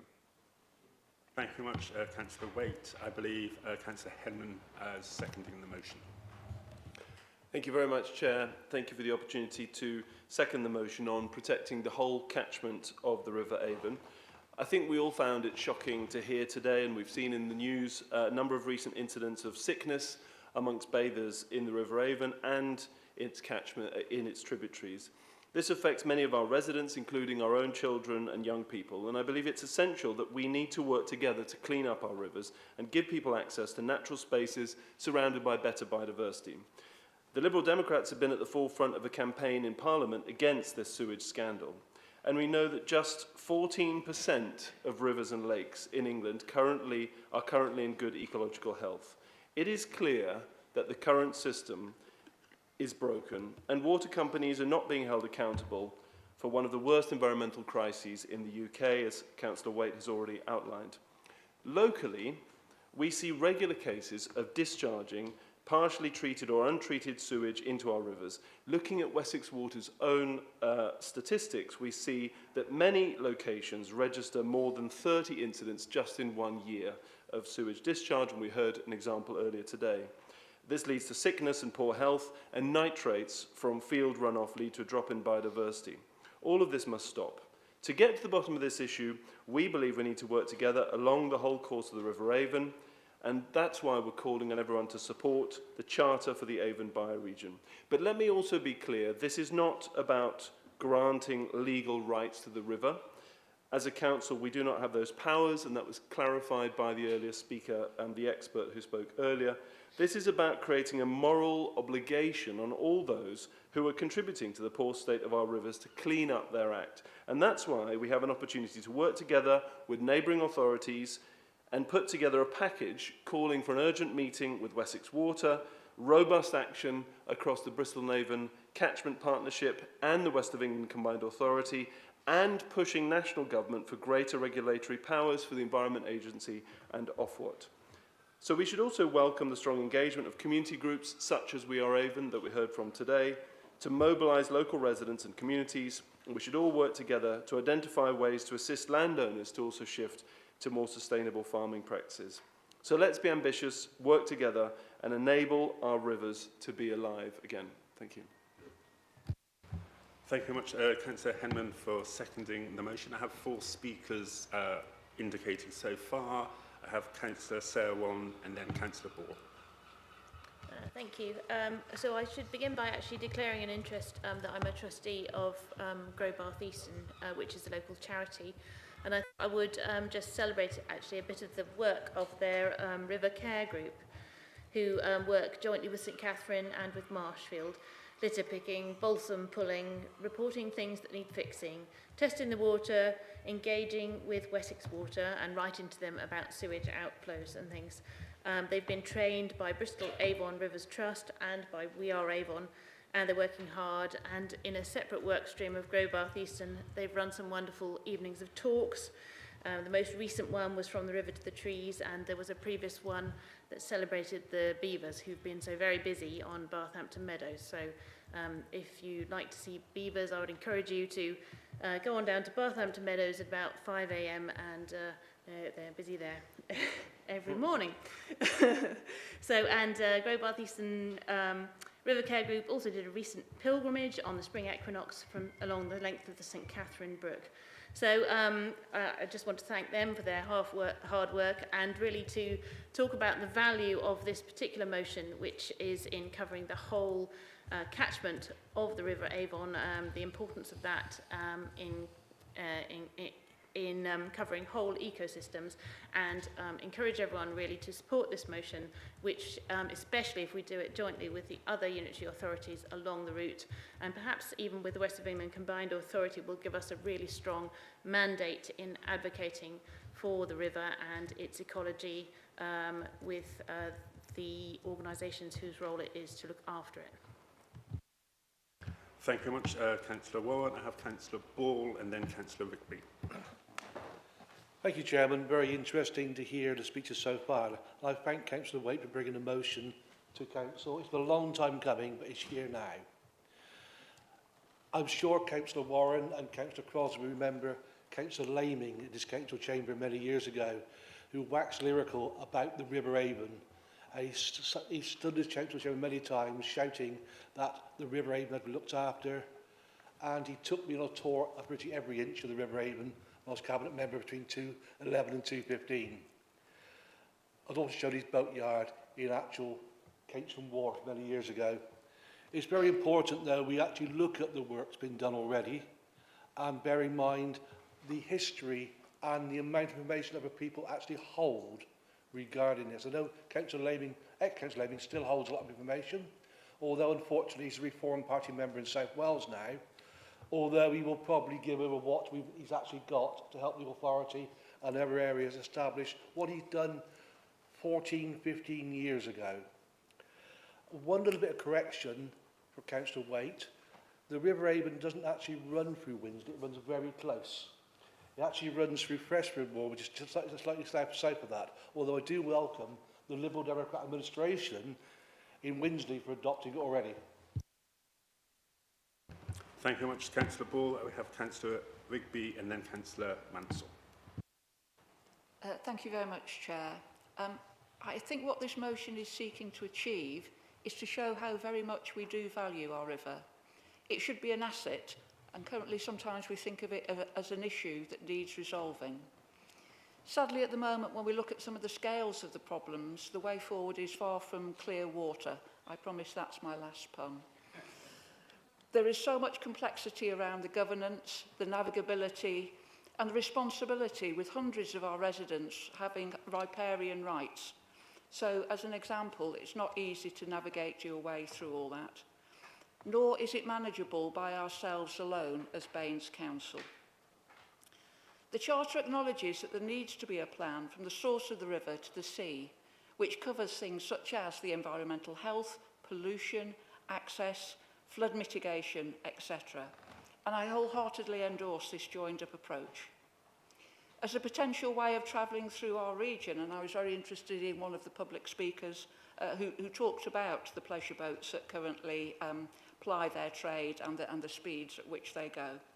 Flood mitigation and everything else that we look to the river for, potentially as a way of active leisure, but particularly as an environmental asset with nature diversity at its heart. Scarcely a day goes by when we don't see another article about pollution, about changes in flood risk, or a public health scare about water quality. More positively, in my ward, we now see otters fairly regularly. So, those who live by the river appreciate its glory and splendour, but we all also know it can cause both flood risks and flooding. The management of this will require cross-agency working. This motion is a fantastic bedrock to build this on, so very happy to support. Thank you very much, Councillor Rigby. We have Councillor Mansell and then Councillor Harding. Thank you for bringing this motion. I think it's a very important one that we need to think about. And the motion explicitly frames the Avon as a whole catchment-wide ecological system.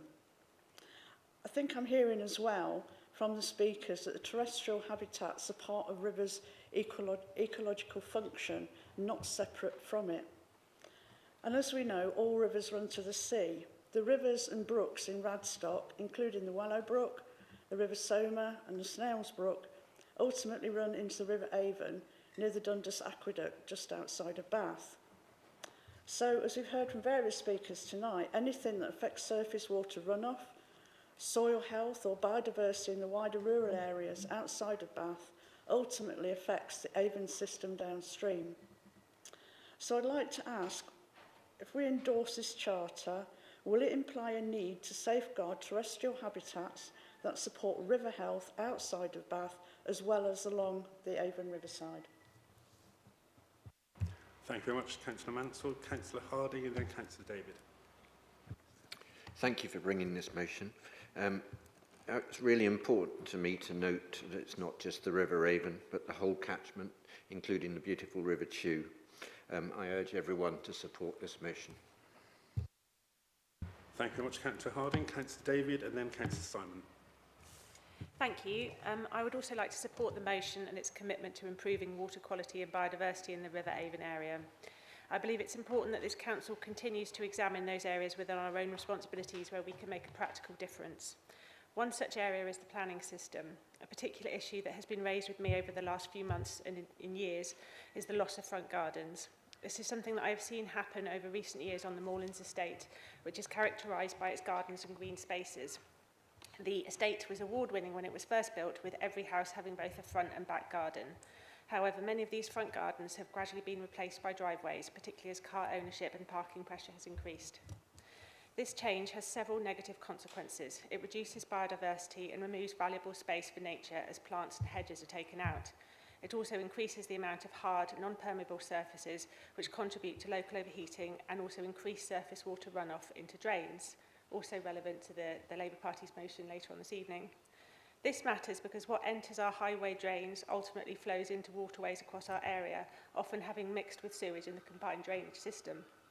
Managing rainwater, where it falls through gardens, into water butts, planting and permeable surfaces is one of the simplest ways that residents can help to reduce pressure on the drainage system and improve water quality and support biodiversity in our rivers. Many driveways can be installed under permitted development rights. However, government guidance requires driveways over 5 square metres to use permeable materials or to ensure that water does not drain into the highway. My sense is that these requirements are not always adhered to, and we see examples of non-compliant driveways across the area, including some referred to our planning enforcement team. As the Council reviews further measures to improve water quality and biodiversity, I would ask that it considers this issue. Can we provide clearer information on our website about the benefits of retaining front gardens, how to use permeable surfaces and incorporate planting? Can we engage with local contractors to clarify expectations, and can we provide images and photographs of good practice? The motion also refers to better partnership working with community organisations, which I support. Some councils, including Lambeth, work with local groups to support depaving projects and help residents and other landowners to replace hard surfaces with gravel, planting and other green infrastructure. This seems like exactly the sort of practical initiatives that could contribute to biodiversity, reduce polluted runoff and support the health of local rivers. Perhaps this is something that we can explore as part of the options brought forward under this motion. Thank you. Thank you very much, Councillor David. Councillor Simon and then Councillor Ross. Thank you, Chair and Council. Unfortunately, the river isn't always a benign actor. It poses a flood risk to the heart of Bath City and other areas for many years. This issue has come to the fore recently because of the decision of the Environment Agency to disclaim responsibility for the Pulteney Weir floodgate. It's a pity that nobody's brought this into the public domain recently, so I'm taking the opportunity to do so.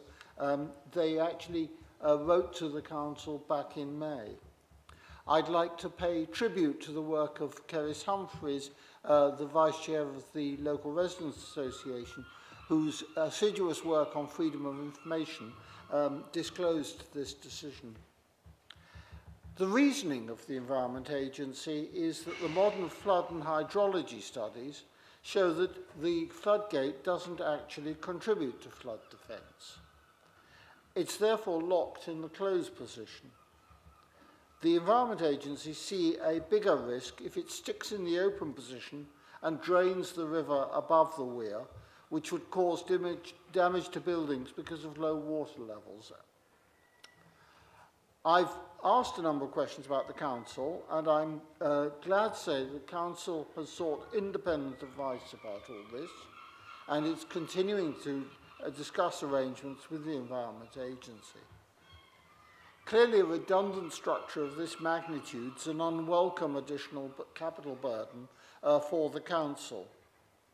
but it may in the long run assist with the welcome and exciting proposition to install a hydroelectric capacity in the channel currently occupied by the floodgate. So I'll be vigilantly watching with the local residents association to ensure that the flood prevention aspects of any scheme are rigorously assessed. Thank you, Chair. Thank you very much, Councillor Simon. We have Councillor Ross and then Councillor May. Thank you very much. You'll be unsurprised to know I am in favour of this motion. There's a number of reasons why. I live in an area where there are lots of springs, and most of those springs end up in many of the brooks, which end up draining into the Avon. So there's the Cambrook, which goes through Greyfield Woods, which anyone in the area of Clutton or High Littleton will know has a very famous waterfall that was in the series Robin of Sherwood. But that does end up at Dundas Aqueduct, but it does suffer from industrial waste flowing into it periodically that flows over the road, just like Councillor David said, and ends up in this waterfall, which is kind of a local spot of nature, but also of where people like to walk and a place of nature.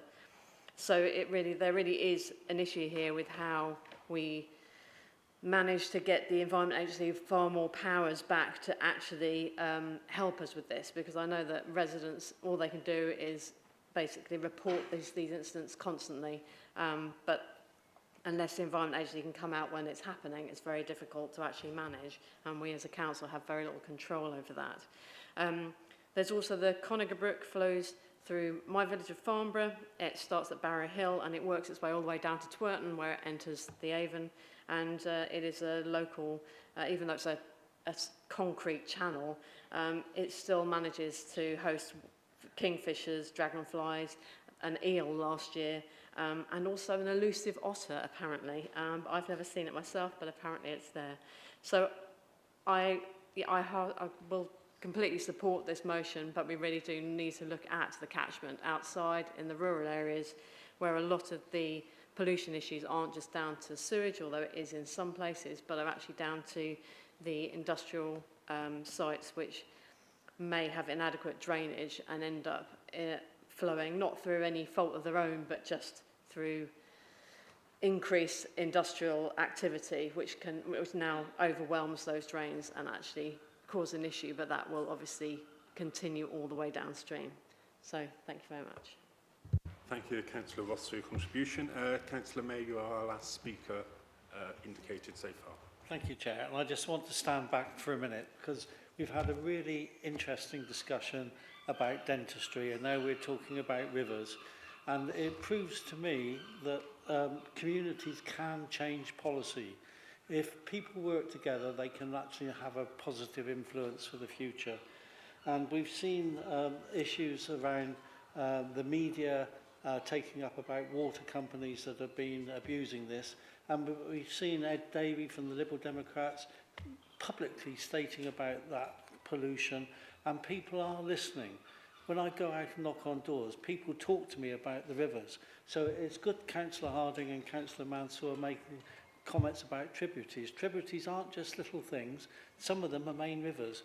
And under those circumstances, I'm delighted that this motion picks up the tributaries as well, because it does affect the environment which many people live in. And I think it's really important that we actually, as a council, unanimously agree this motion, because I think it is such an important issue moving forward. And I've got Salters Brook, but we'll come back to that at a later date.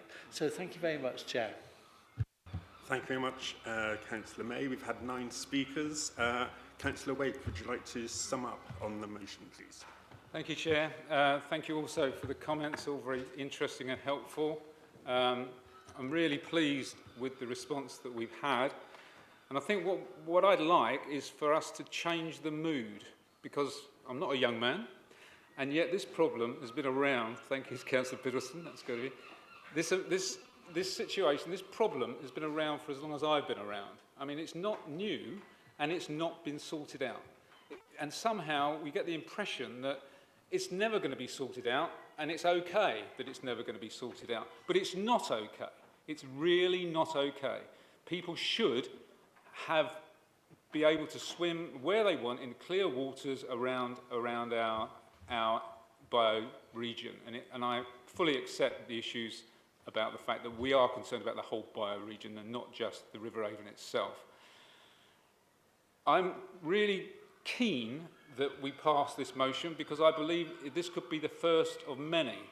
And if we want to change national government, the only way we're going to change national government is if they think the public want to see change. And that's what I want. I want to see an understanding that this council and all the councils running along the Avon want the river to be sorted out and to be cleaned so that we can value it and enjoy its peaceful nature. You know, we need these sort of spaces. We don't want to have to think, well, is it all right to put my child in this water? Will it damage them? We shouldn't be thinking that. We should just be looking at the nature and we should be looking at the surroundings that have been going on. So I hope that everybody will feel they can support this motion so Baines can send a clear message to other councils and river organisations that we have had enough of pollution that is destroying our rivers and we want to stop it. I would be very proud if Baines is the first unitary authority on the River Avon to unanimously adopt this charter. Thank you, Chair. Thank you very much, Councillor Waite, for summing up. We now move to the vote as proposed by Councillor Waite and seconded by Councillor Henman. Please vote on your machines now, please. Ooh. Thank you.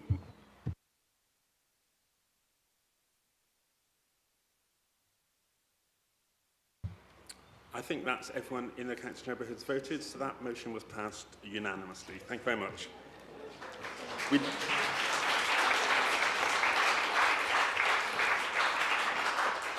We now move to item 12 on the agenda, which is a Labour motion on strengthening community resilience to climate-related emergencies, and Councillor Dave Biddleston is to move the motion.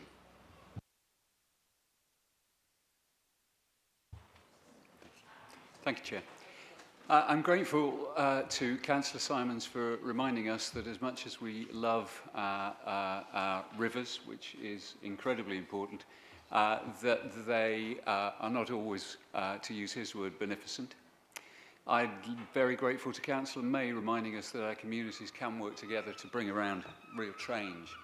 Chair, I'm proposing this Labour motion because I strongly hope to encourage our councillors not simply to respond to emergencies as they happen, but help ensure that our communities are better prepared before they do. And Keynsham knows better than most why that matters. The Great Flood of the 10th of July 1968 remains one of the defining events in the history of Keynsham and the Chew Valley. More than 5 inches of rain fell in less than 24 hours. A wall of water swept down the River Chew, destroying bridges, homes and businesses, devastating livelihoods and tragically claiming lives. This is why I believe that community resilience really matters.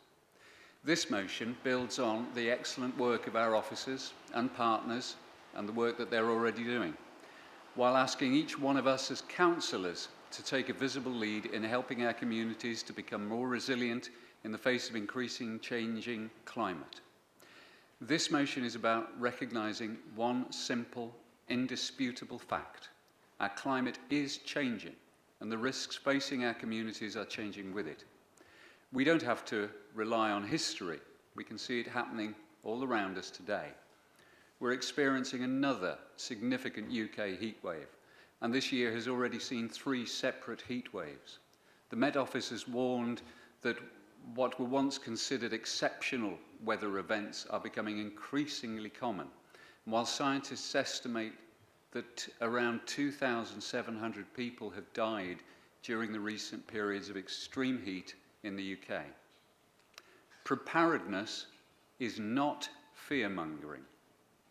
Preparedness, based on what we can see with our own eyes and supported by scientific evidence, is simply responsible leadership. Resilience isn't just about floods and heat waves, of course. It's about drought, it's about wildfires, It's about power outages, transport disruption and the increasing pressures placed upon our NHS, care services and emergency responders. The good news is that our council is certainly not starting from scratch. Our emergency management team, public health colleagues, the Environment Agency, the Avon and Somerset Local Resilience Forum and many others have already begun excellent work. I'd like to emphasise my appreciation for everything that they've done. This motion recognises and supports their work. But good governance also means asking ourselves an important question.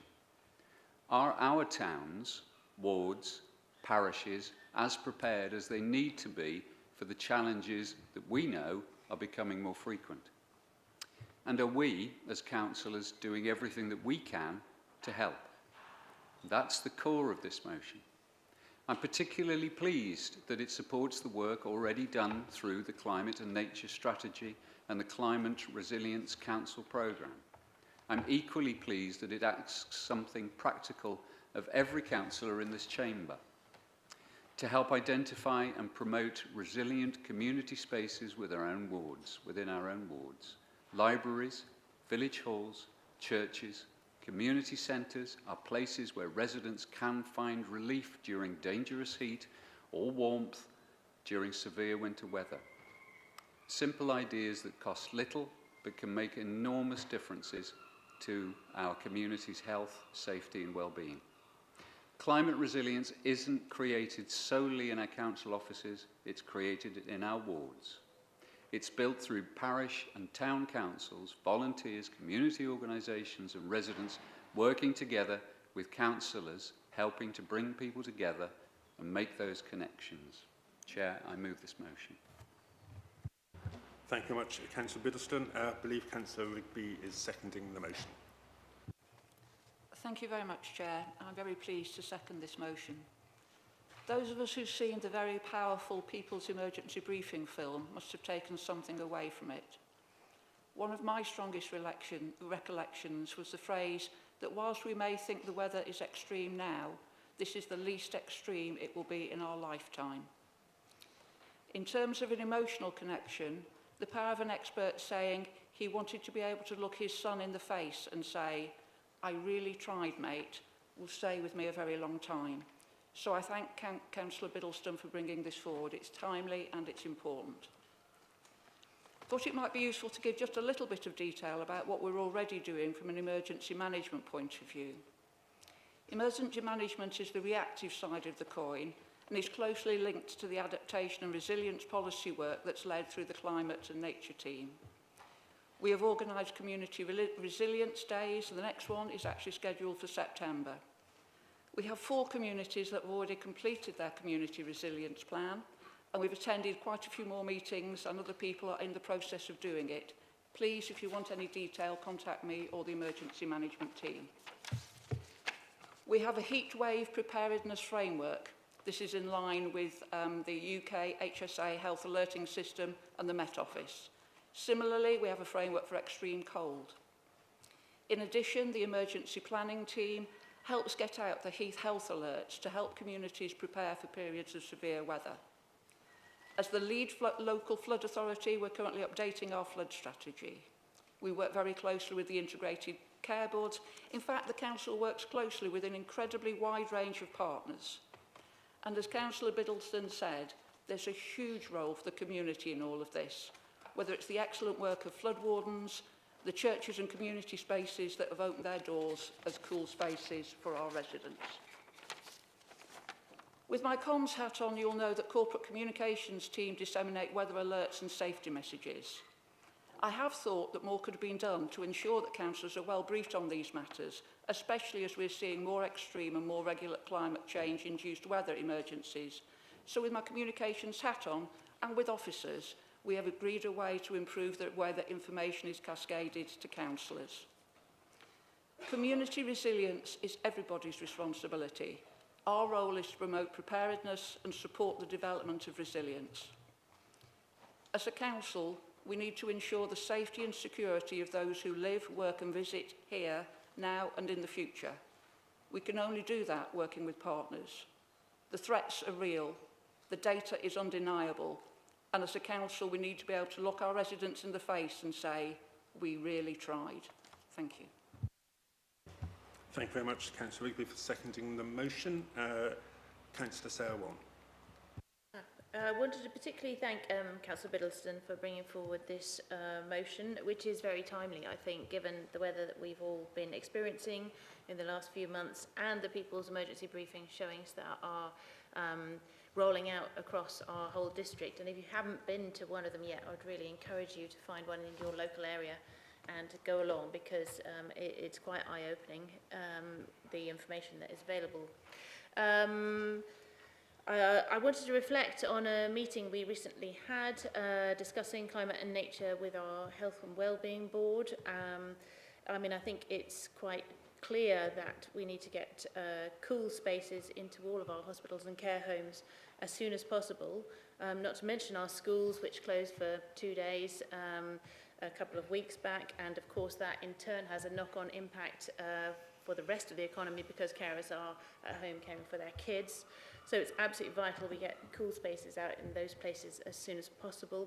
We also experienced flash flooding with the strongest rainfall in 15 minutes that has ever been recorded in Bath on the evening of that big storm about a month ago, which resulted in the closure for a day of the library as well as 2 wards at the RUH.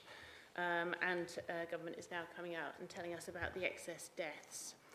There was a recent policy development and scrutiny panel that looked at the council as an employer and provider of services and how we future-proof those, and that was a very valuable discussion, how we can protect our staff and how we can ensure that we can keep running services despite the fact that it might be in temperatures, you know, in the high 30s.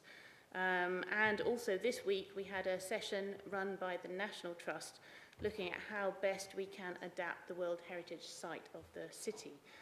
It's a scheme they've been using with their National Trust properties, and it was the first time that they had rolled it out to anything as big as a city. So there were some different things for everyone to consider compared to a stately home, but it was a very valuable session. So, and just to remind everyone as well that we are still consulting, I think, for the rest of this week on our climate and nature strategy, which will come back to this forum in the autumn. I think, no, PDS and perhaps Cabinet. I'm not sure if it will come here, but that will newly address adaptation, which we haven't done in that strategy up to now, and I'd encourage people to go online and put their comments onto that consultation. And with that, I'd just say that, of course, I'm supporting the motion, and I think everyone should. I hope we will support this one as unanimously as everything else this evening.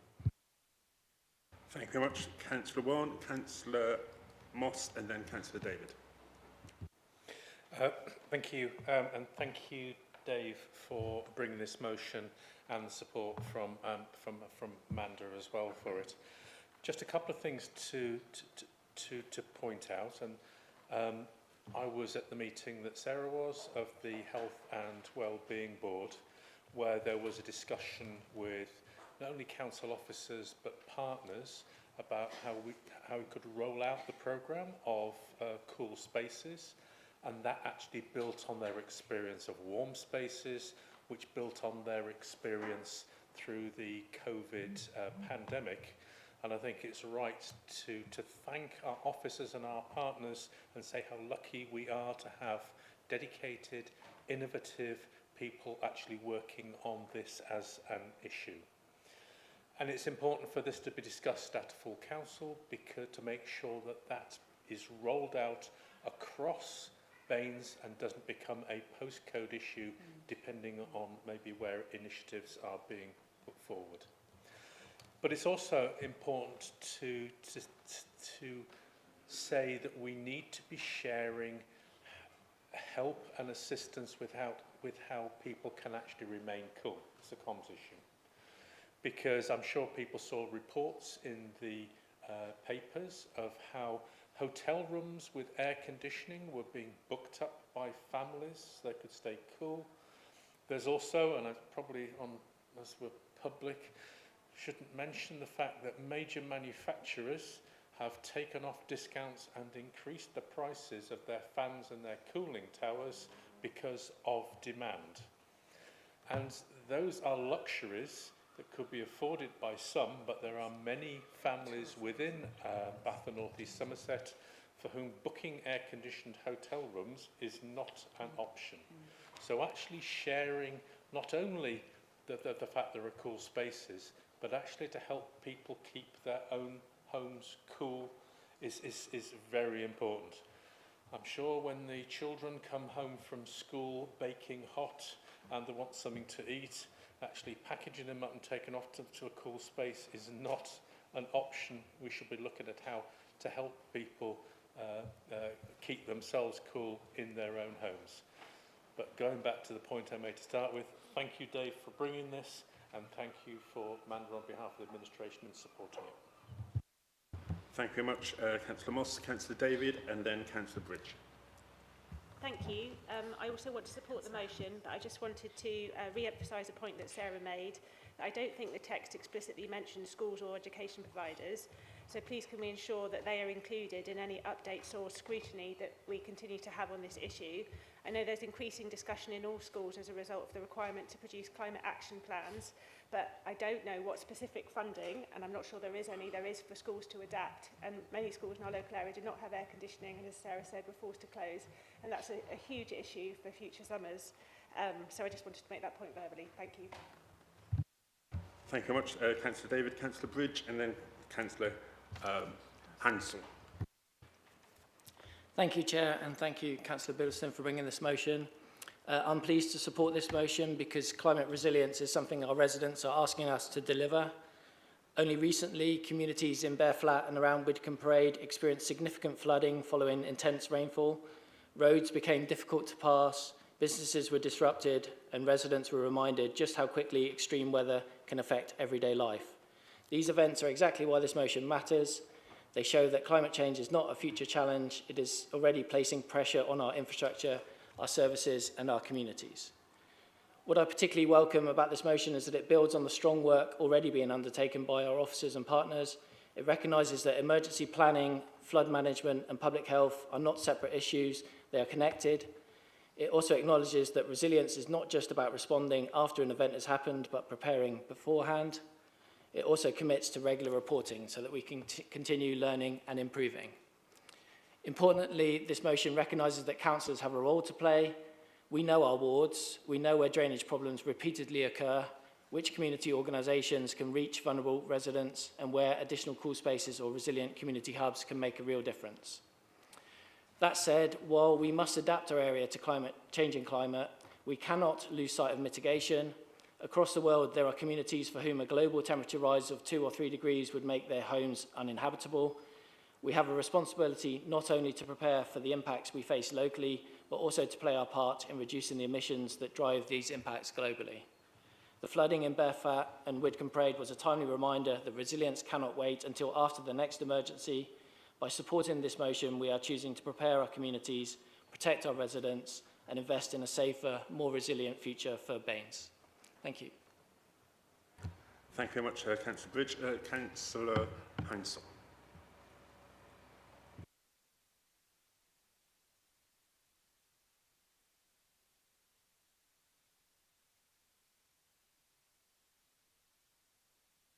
Yes, come on. Right. This subject can seem very abstract, and adaptations people think are going to be very expensive or complex, but they don't need to be, and I'm just going to mention one. When I was a boy, long time ago, brought up in Ashton Gate and Bedminster, all the shops had awnings, and they were a way of identification. Shops were quite proud of them. But awnings provide shade. And in the last few weeks, Keynsham High Street has been unbearable with the heat. There's been no respite. It's just very exposed and the sun bearing down. If shop owners, owners of public buildings, invested not a great amount in awnings, if our planning policies actually encourage awnings, The shade can reduce the temperature by several degrees instantly and actually make the shops and the premises much more comfortable to work in and attractive, and footfall would increase. So a very simple step, just an illustration of what can be done now. It doesn't have to wait. We can adapt to climate change urgently. Thank you. Thank you very much, Councillor Hounsell. I have no one else I've seen indicated to speak, so Councillor Peterson, would you like to sum up on the debate, please? Thank you, Chair. Thank you to all of those that have spoken so passionately. On Councillor Hounsell's point, I wonder whether that would be worth talking to our officer, Shelley Dewhurst, who's running the Keynsham regeneration of the High Street. I think that's a very valuable point that's well made. Thank you to everybody that's spoken so eloquently on this subject. Sometimes it feels to all of us, I think, that there are some that wish to put a different side to different perspective to try and move away from scientific fact to nonsense. I would like to thank Councillor Warren for reminding us all that we must protect our most vulnerable residents, and to the Speaker to talk about the necessity to improve cool spaces in schools. If this motion can make our communities just a little safer, if it encourages all of us here to play a more active role in preparing our communities for the challenges ahead, then we will have done exactly what the people who elected us expect us to do. Thank you. Thank you very much, Councillor Biddleston, for summating. I would like to now move to the vote on the Labour motion on strengthening community resilience. Please vote on the voting machines now, please.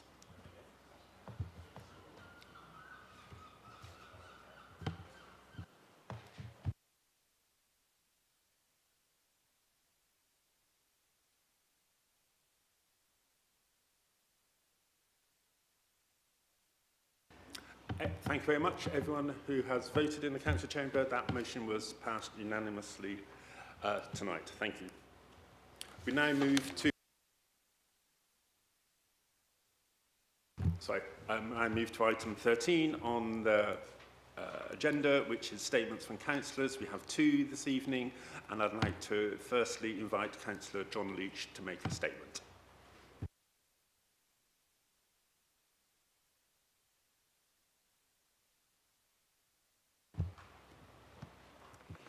Thank you, Chair. As has already been mentioned several times today, members of Parliament were given a national emergency briefing last November on the magnitude of the climate crisis this country faces. The briefing said that unless the government starts to treat the climate crisis as a true national emergency, we in Britain face the possibility of a radical shift in our climate to conditions we are completely unprepared to deal with, the collapse of our food system, the collapse of our economy, and the breakdown of society. Not just that these essential systems will face increased pressures, but that these systems, food, health, our economy, society, will totally collapse. This was the stark message the National Emergency Briefing spelled out last November in Westminster.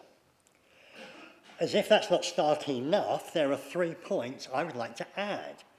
The first is that this message applies to every country across the planet.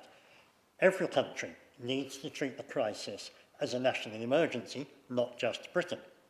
The second is that reaching net zero will not stop climate change. According to the IPCC, the climate will continue to heat and conditions will continue to worsen for a further 30 years, even after we've reached net zero. Reaching net zero is not the end of the problem, it just gets us to first base. The third is that climate scientists believe we are within 50 years of reaching a number of climate tipping points.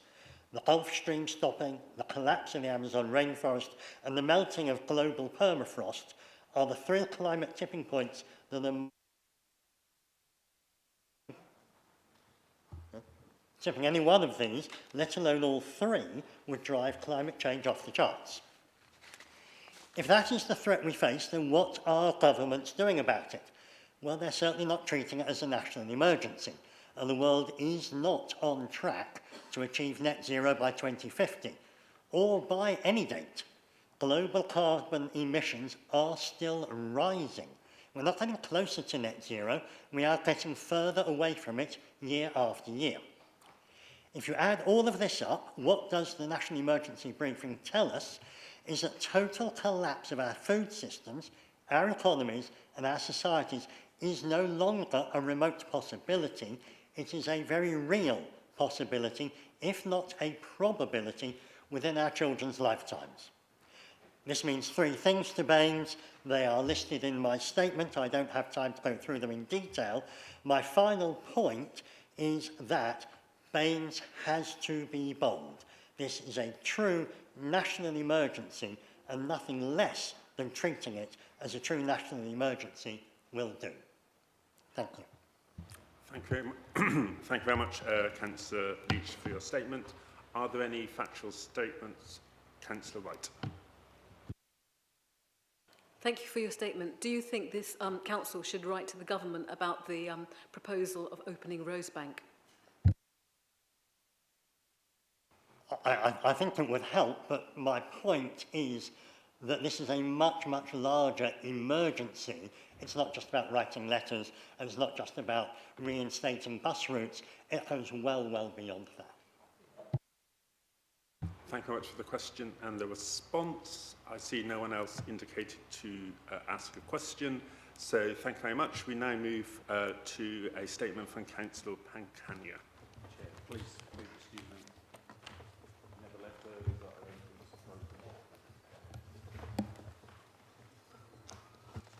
Chair, fellow councillors, I have always believed that public service is a privilege.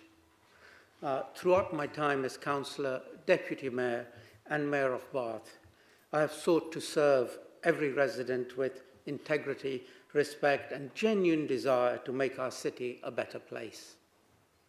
My mayoral theme of education is empowerment reflected my lifelong commitment as a public health physician and a university educator that knowledge, understanding and opportunity are the foundations of a strong and compassionate society.